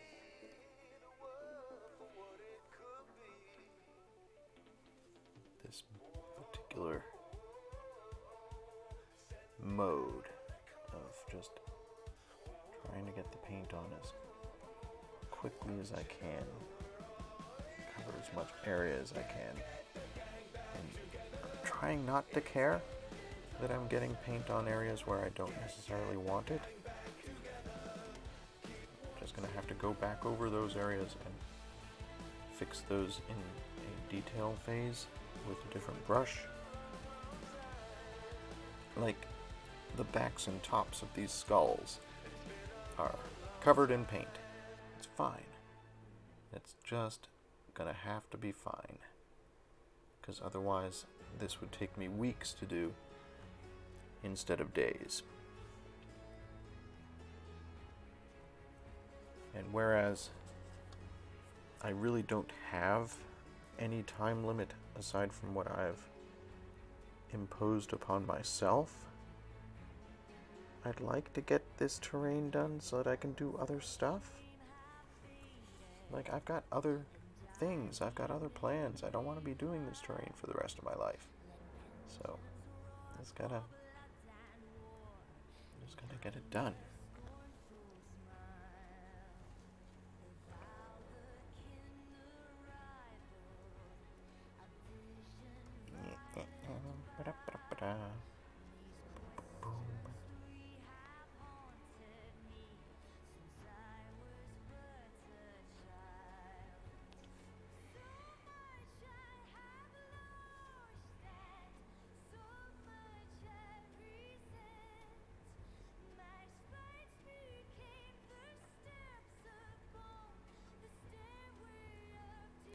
I am pleased that folks in chat have been posting stuff to the Discord today.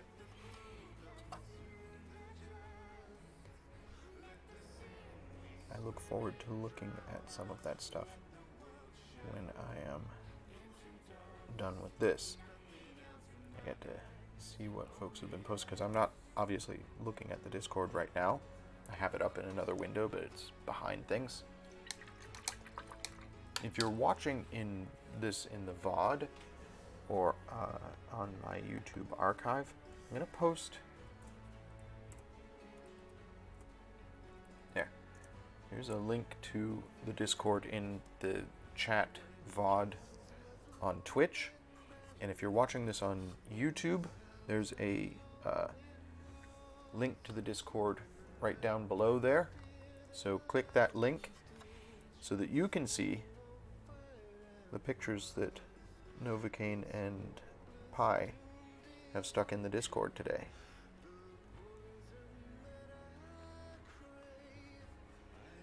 I love seeing both adorable cats and what other people are doing in terms of painting and modeling and stuff. So I really am looking forward to taking a look at the Discord when I'm done with this.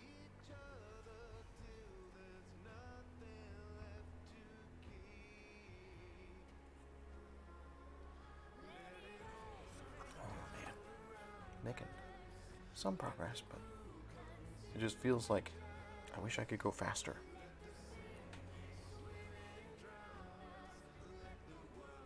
This paint is getting globby. I don't want to fill in too many of the details on the model, because I'm not going to spend a lot of time, like, obviously highlighting every nook and cranny of these wooden stakes. But I do want to be able to go over it with a wash later and have all of those details become apparent. So I don't want to get too much gloppy paint into those nooks and crannies, because that would detract from the effectiveness of the wash when I get to that. A little more paint.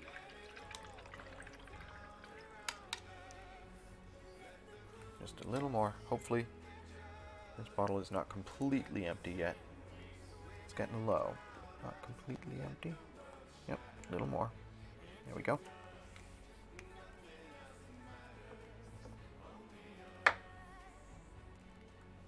I don't know if that's on camera. I've got the paint bottle propped up in a circle of other paint bottles, just upside down, so that all the paint will dribble to the end.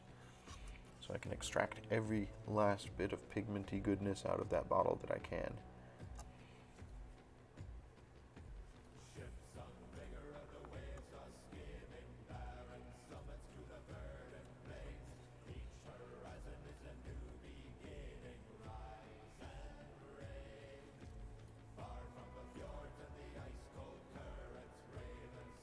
Almost done with the last of the oak brown for this terrain piece, which is good because we're almost done with the last of the oak brown in that bottle of paint.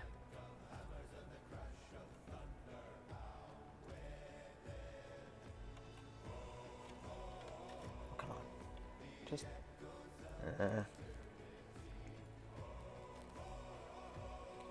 I can see an area that's still gray and I couldn't reach it.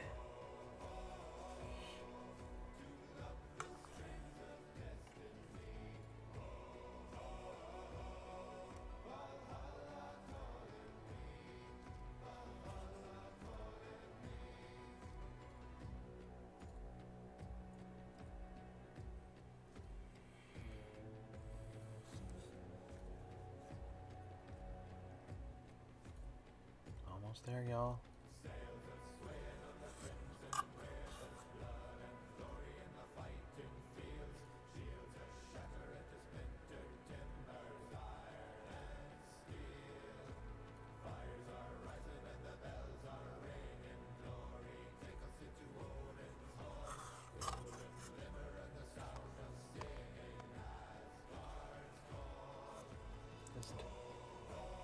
the inside edges of these bits here. There. And here.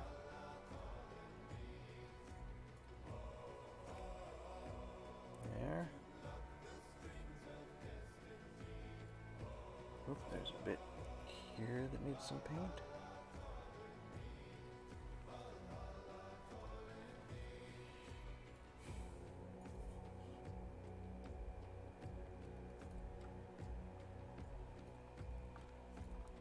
This is so awkward. It's fine. Did I get it? Yeah. Okay.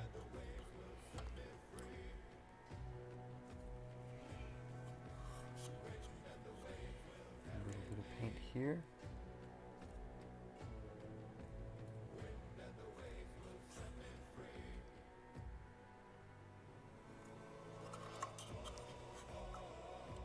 That is... Whew, alright. That is, I believe, all the dark brown bits for this model. Maybe a little under here.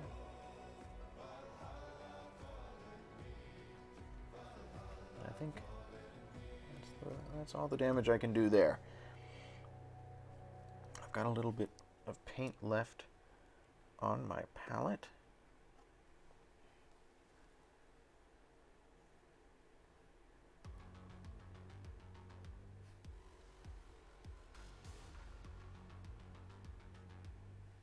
I'm just looking for gray bits that I didn't get.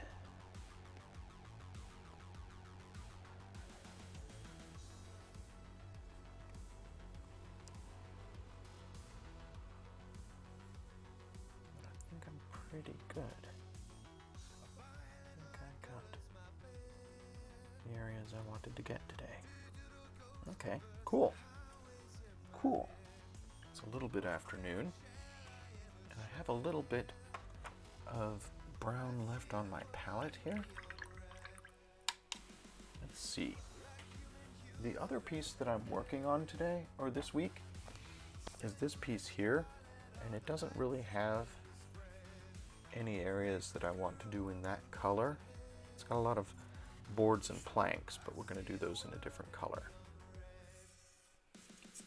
So we're not going to do anything on here today. Give me a sec.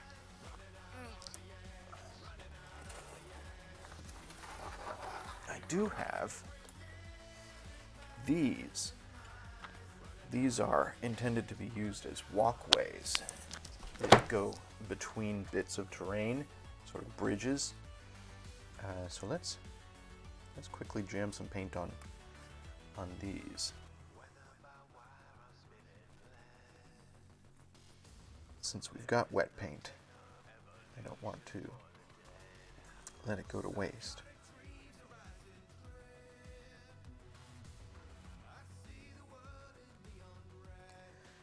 The trick with these is that they're double-sided, obviously. I can only really do one side at a time because I'm going to have to lay it down to dry. So we'll do one side of each of these.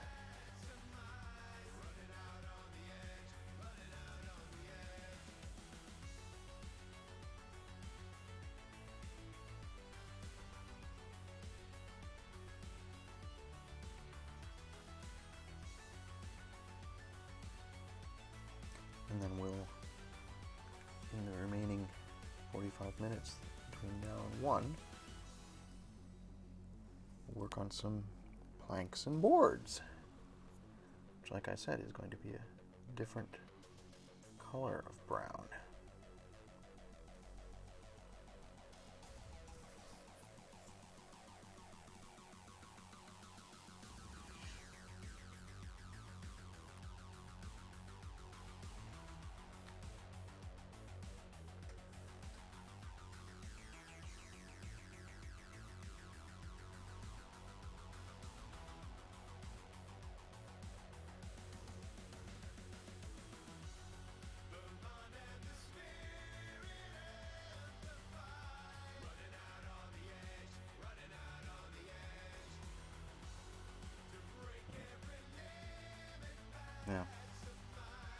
should have done that in the cork brown. The bottom of this spike here. That's right. Can always paint over it.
It is very satisfying getting things done. Even if it's going to be a while before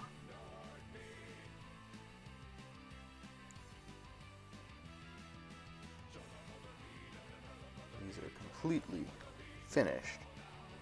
It is very satisfying to get paint on stuff. Make progress.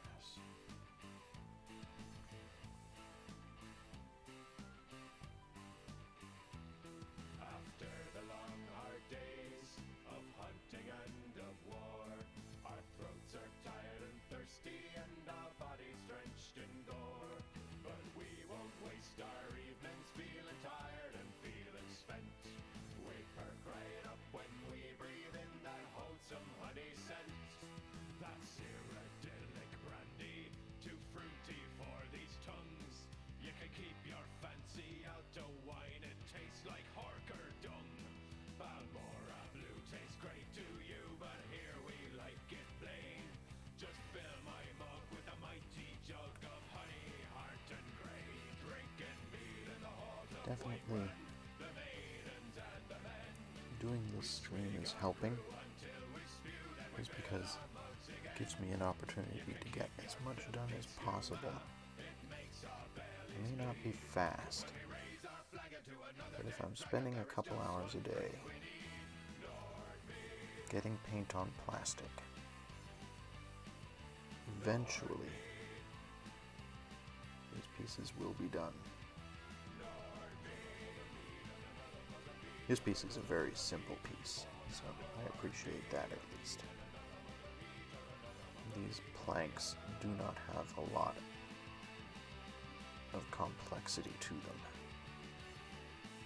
Each of them is just a single piece from the mold, like there was nothing to assemble about them. You just snip them off the sprue and trim the extra bits off. And then it's just quick little bits of paint here and there. And in no time, you have a very basic piece of terrain.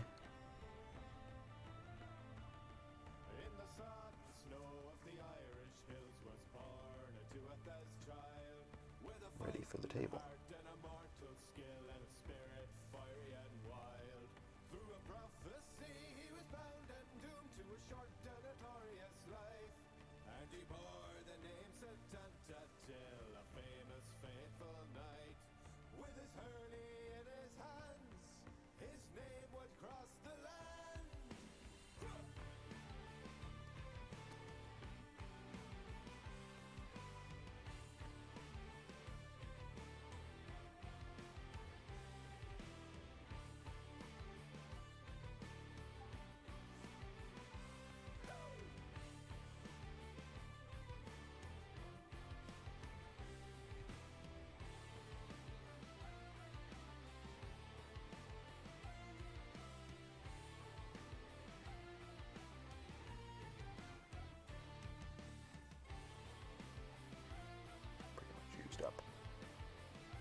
quarter of the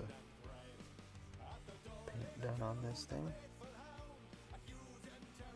Just in a couple of minutes with the spare paint that I had left over.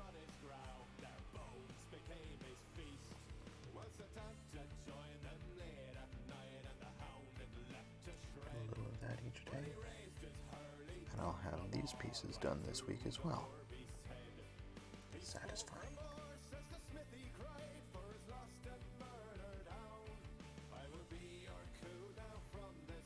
Okay, so let's call it a day for this.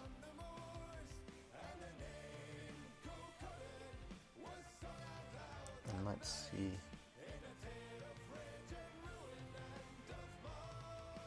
about the planks and steps and stuff.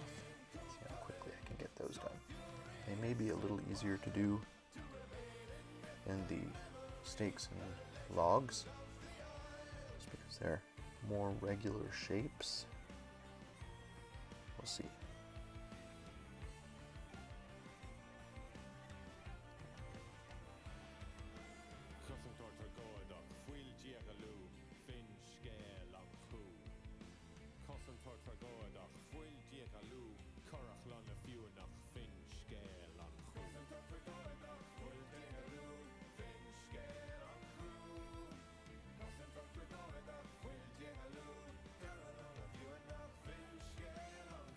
Okay. Yeah, did a little bit of work on that.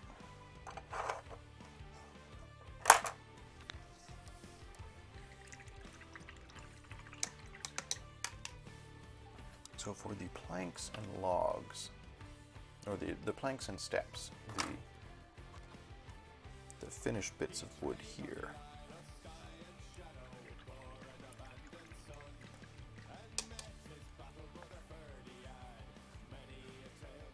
I'm gonna do those in flat earth. It's a lighter brown, just to give some contrast to the model.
I just don't want the entire terrain piece to be one shade of brown.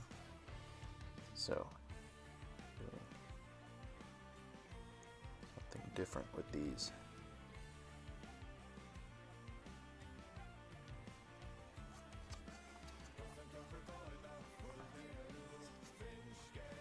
Try and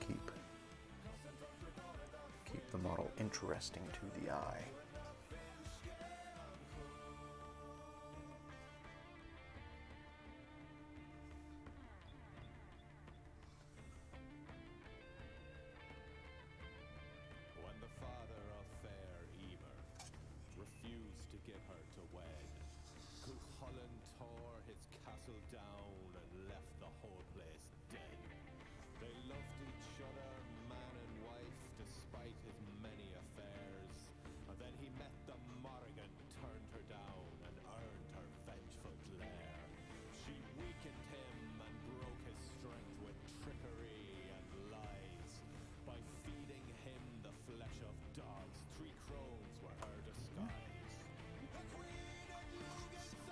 Pretty good.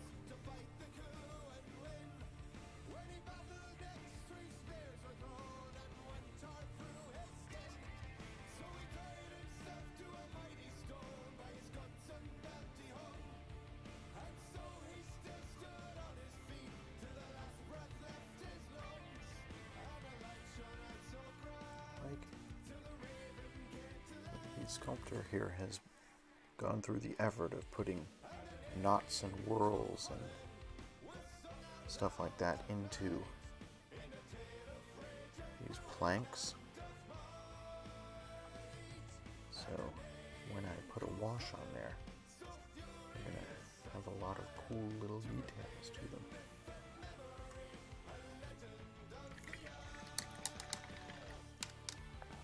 Man, if Jen was here today, she would point out that my painting water looks so much like my coffee now.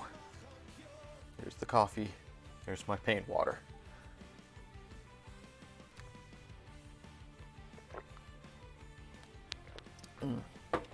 I'm guessing that the paint water doesn't taste as good. Yeah, that does seem hazardous. Do not mistake the one for the other.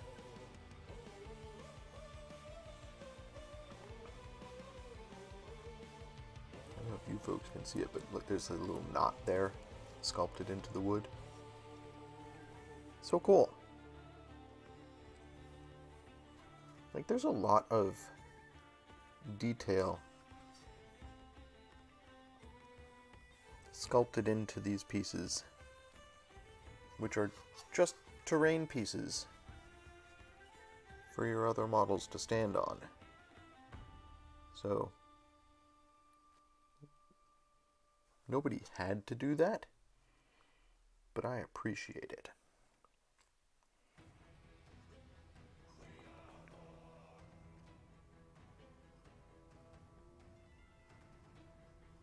I got some brown on the stone head. I was trying hard not to get paint on. It's fine.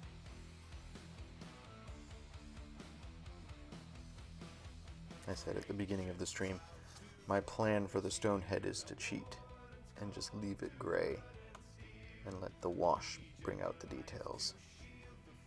So I'm trying not to get paint on it. I can paint over stuff,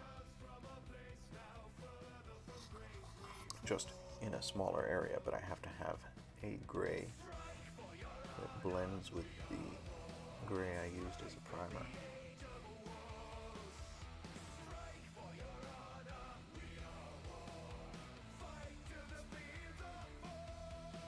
Again, I am encountering this difficulty in getting paint onto the model in areas where I can see that there is gray, but that are not terribly accessible to a paintbrush.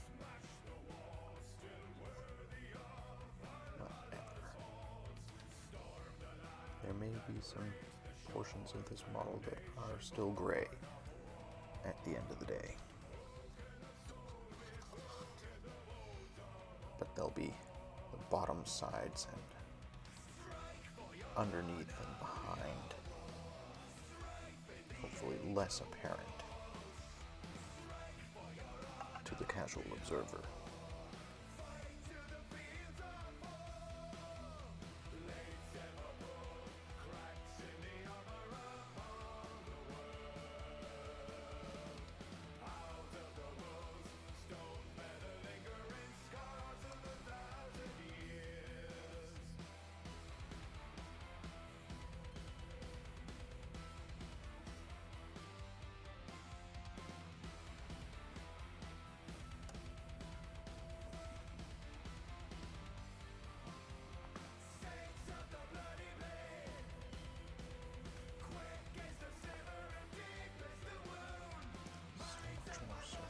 To cover than any other model I have ever painted. Oh my goodness.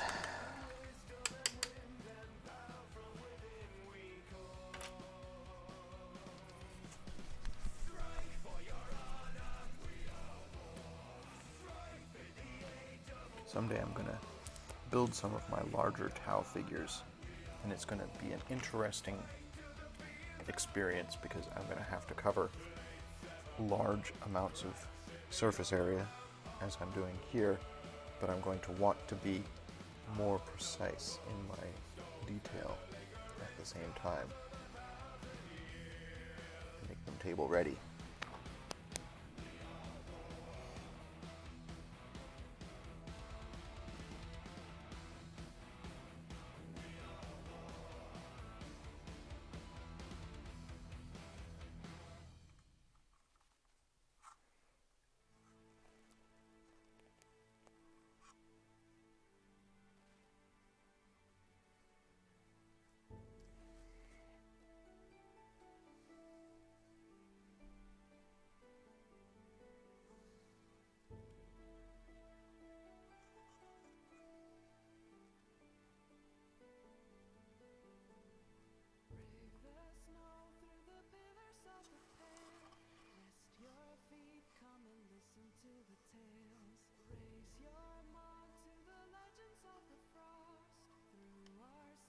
Trying to get undersides and backsides of things now.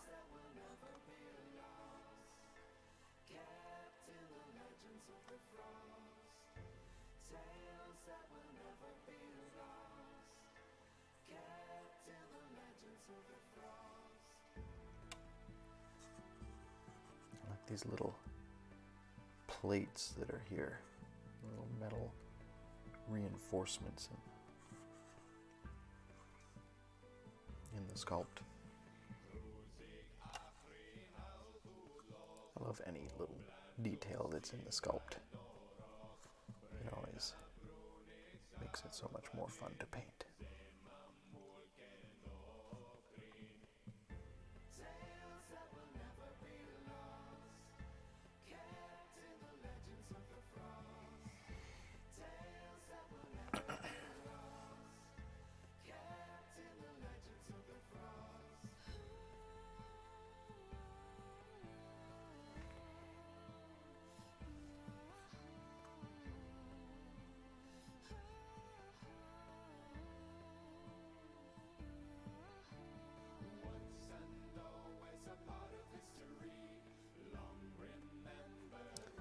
So tomorrow on stream, I'll continue work on this. We'll paint all those little skulls. Paint some of the stuff around this big stone head.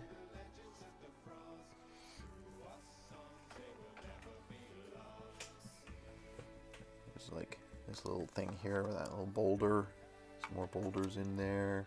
Here, this broken pillar. We'll get all that stuff tomorrow. But hopefully, by the end of tomorrow's stream, we will have completed most of the base coat of this piece. And we can move on to another piece. If I can do 2 pieces this week, if I could do 2 pieces of terrain a week, we'll be done with terrain by the end of April. And can go back to work on minis. And then if we can do a squad of minis a week, which we might be able to, and we'll see how fast I am after getting all this practice on terrain and getting paint on minis as opposed to terrain. We'll see. But if I can do a squad a week of minis, then by the end of May, we should be done with the Warcry demo for the Appington location of Battleground Games and Hobbies. And that would be exciting. Probable that it'll actually take me to the end of June. Let's just say June is a reasonable target. By the end of June, done with painting the Warcry minis.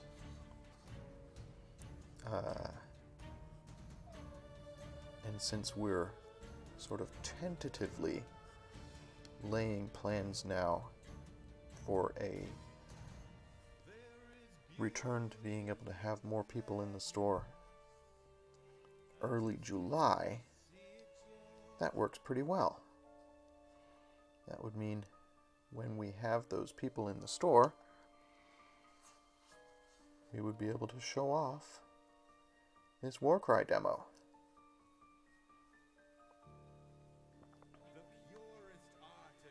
And that would be exciting.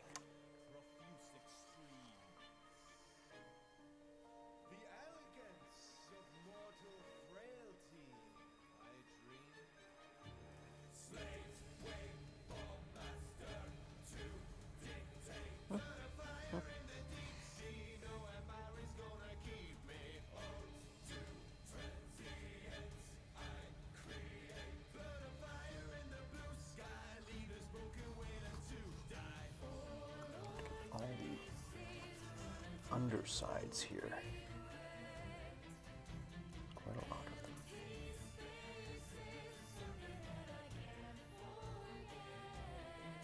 Undersides, backsides,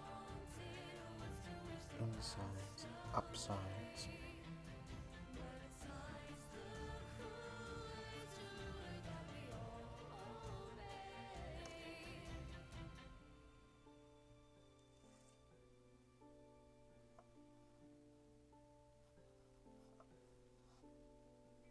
We can leave touch-ups to a later stream.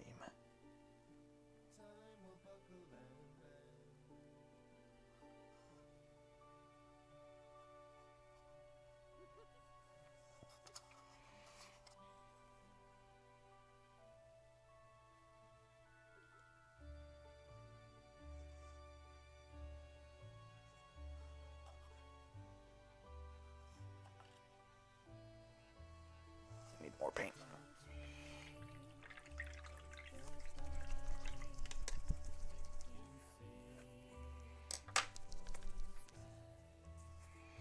"20 minutes left? Ish.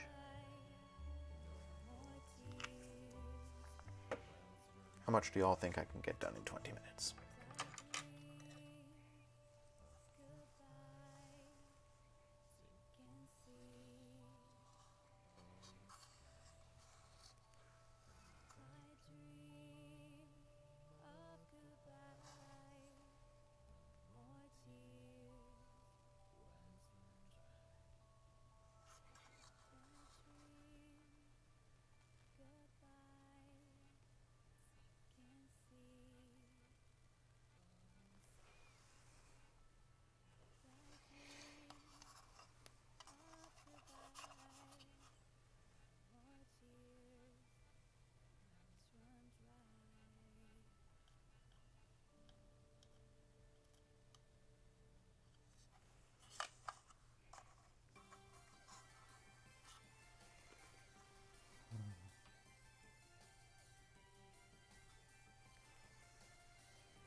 Nobody's ever going to look at the bottom side of the terrain, right?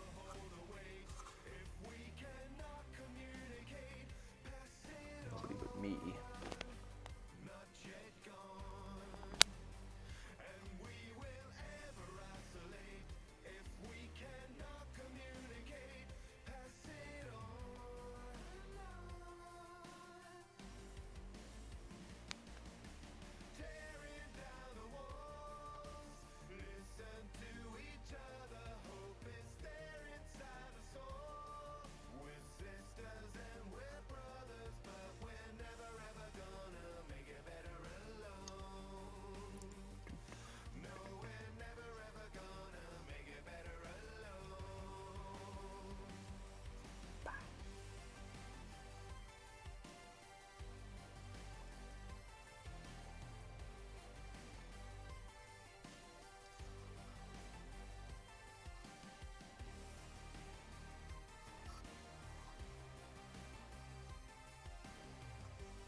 can't I just leave this stuff alone?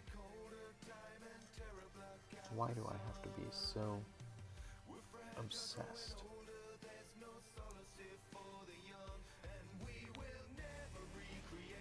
with getting paint where nobody is ever going to see it?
Look at all that surface area underneath.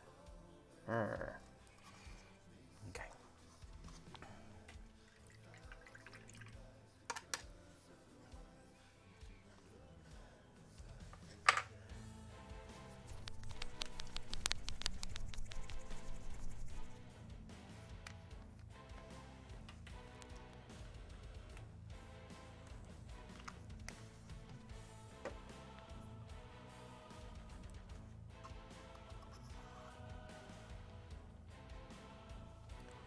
Let's not worry about the underneath area today.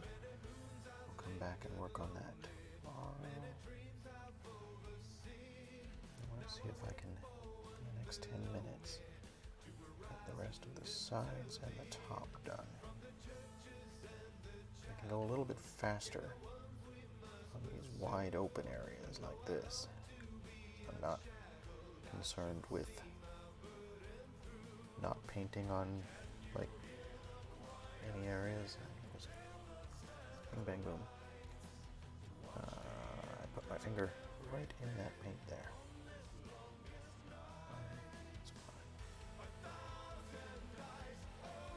Gotta hold it by the head. Hold it by that.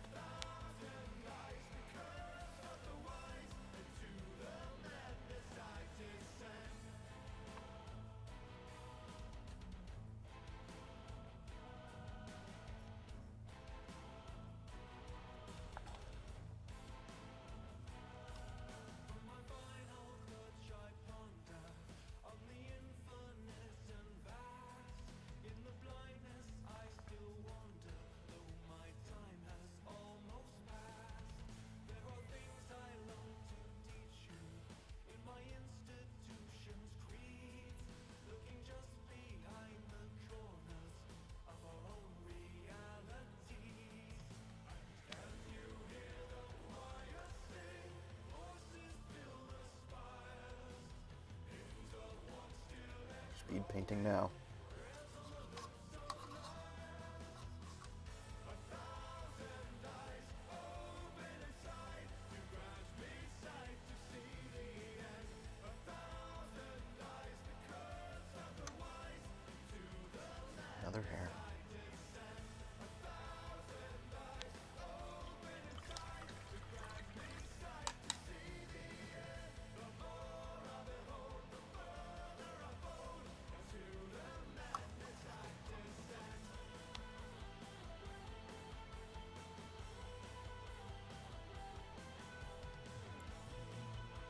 leaving some fingerprints here.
We're kind of winding down here, bringing it to the end of today's broadcast day.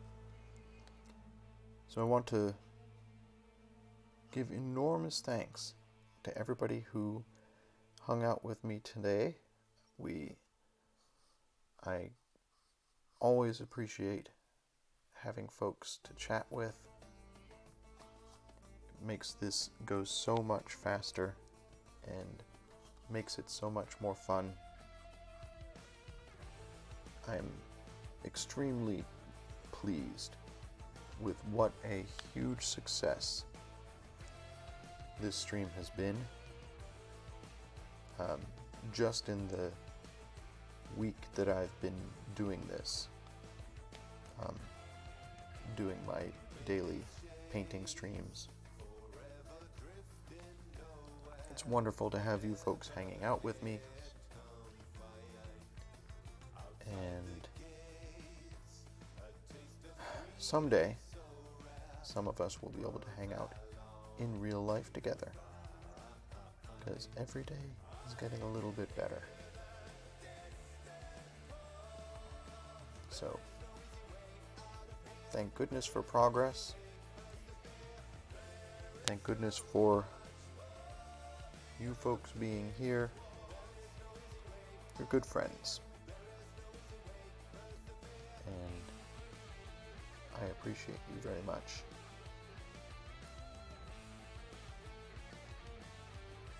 Without you, this wouldn't be as much fun. I mean, obviously, I could sit in complete silence and paint for days. But that's not what this stream is about. What it is about is community, and today has definitely been a good day for community. But with everybody posting in the Discord and chatting about cats and painting and things like that.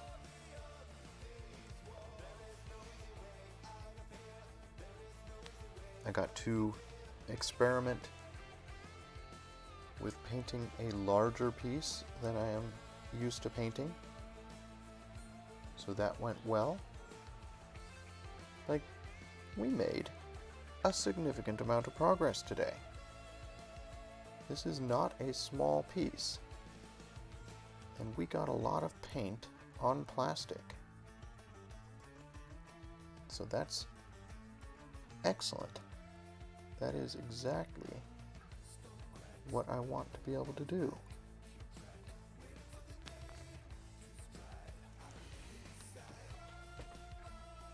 I'll be back tomorrow, obviously. 10 a.m., probably only till noon. Probably won't be able to do another 3-hour stream tomorrow.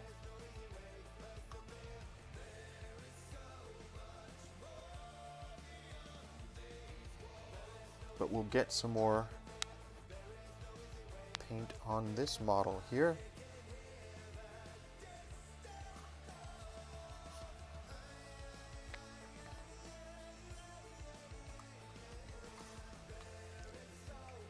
We'll see if we can finish the base coat, which means skulls, the red twiny bits, we'll get those done, do some of the ceramic, and some details on the stone head.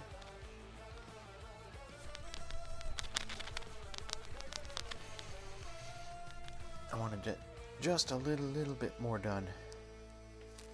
So I'm just getting on a little more paint. It's hard to stop. You know, I feel like I've got momentum. I don't want to stop going when I'm making such good progress.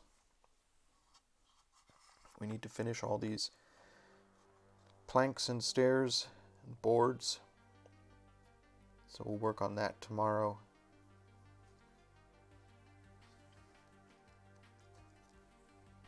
Do the underside as best we can without getting too obsessed with it, if I can possibly avoid getting too obsessed with it. You know how I am. It's hard for me not to.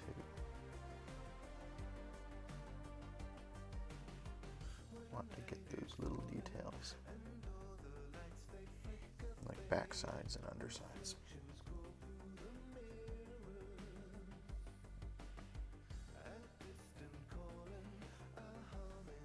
But I am optimistic. I am cautiously optimistic that we will complete 2 pieces of larger terrain this week.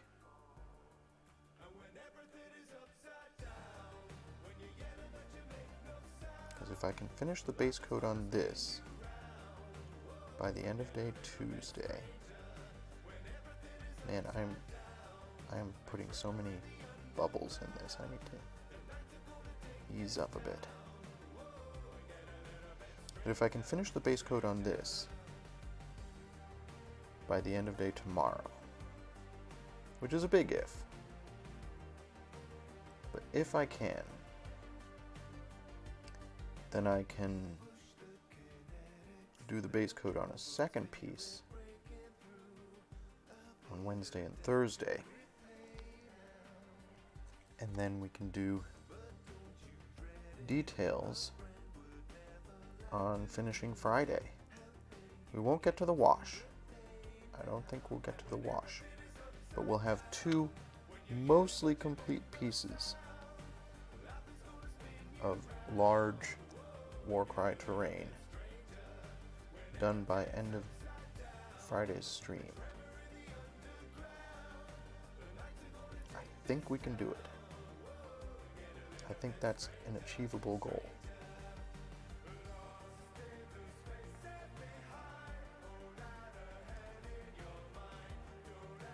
And like I said, I think there's 6 pieces total of large terrain in this collection. I've got this piece with the giant head. I've got the piece with the bell and the skeletons. And then I've got 4 wall pieces.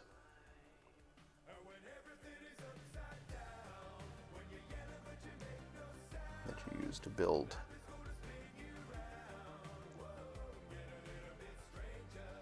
obstructions when you're playing the game.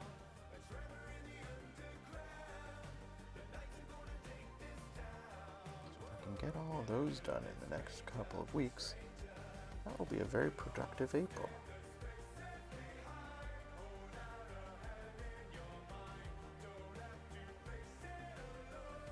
And then we can get back to minis. So many minis.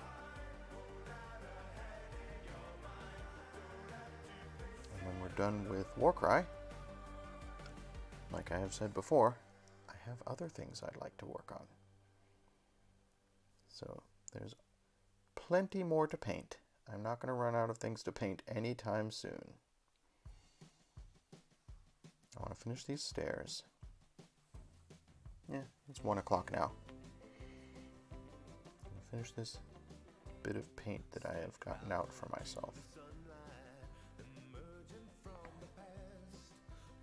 And then we'll call it a day for today.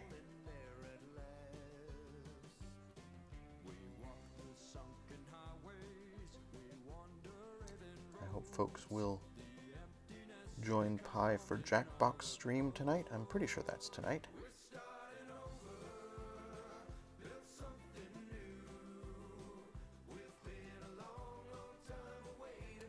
And then Amanda will be doing story time, reading the second to last chapter of Battle Magic. Play along games at 8:30? 6:30. Sorry, I don't have my glasses on. 6:30 Eastern over at twitch.tv/InsidiousPie. Amanda and I are going to be at that moment out shopping for a new car. Well, a new used car. But hopefully we'll be able to join your stream, Pi, later on. But yes, friends, Pi's play-along games are always hilarious and fun. So do tune in for that. I think I need to finish this off. I've got 3 more steps. It's time to go make some lunch.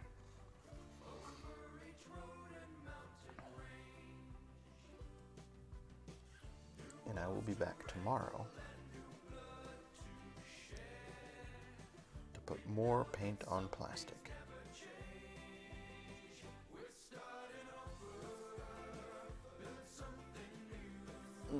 All right, I'm going to call it.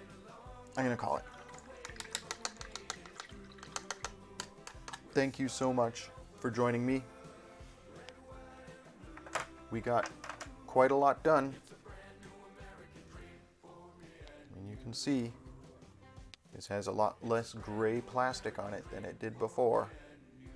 So, good job. I will see you tomorrow. I'll hopefully see some of you on Pi's Jackbox stream tonight. Wish me luck getting a new car this evening. And in the meantime, be excellent to each other and enjoy whatever art it is that you choose to do. Bye, everybody.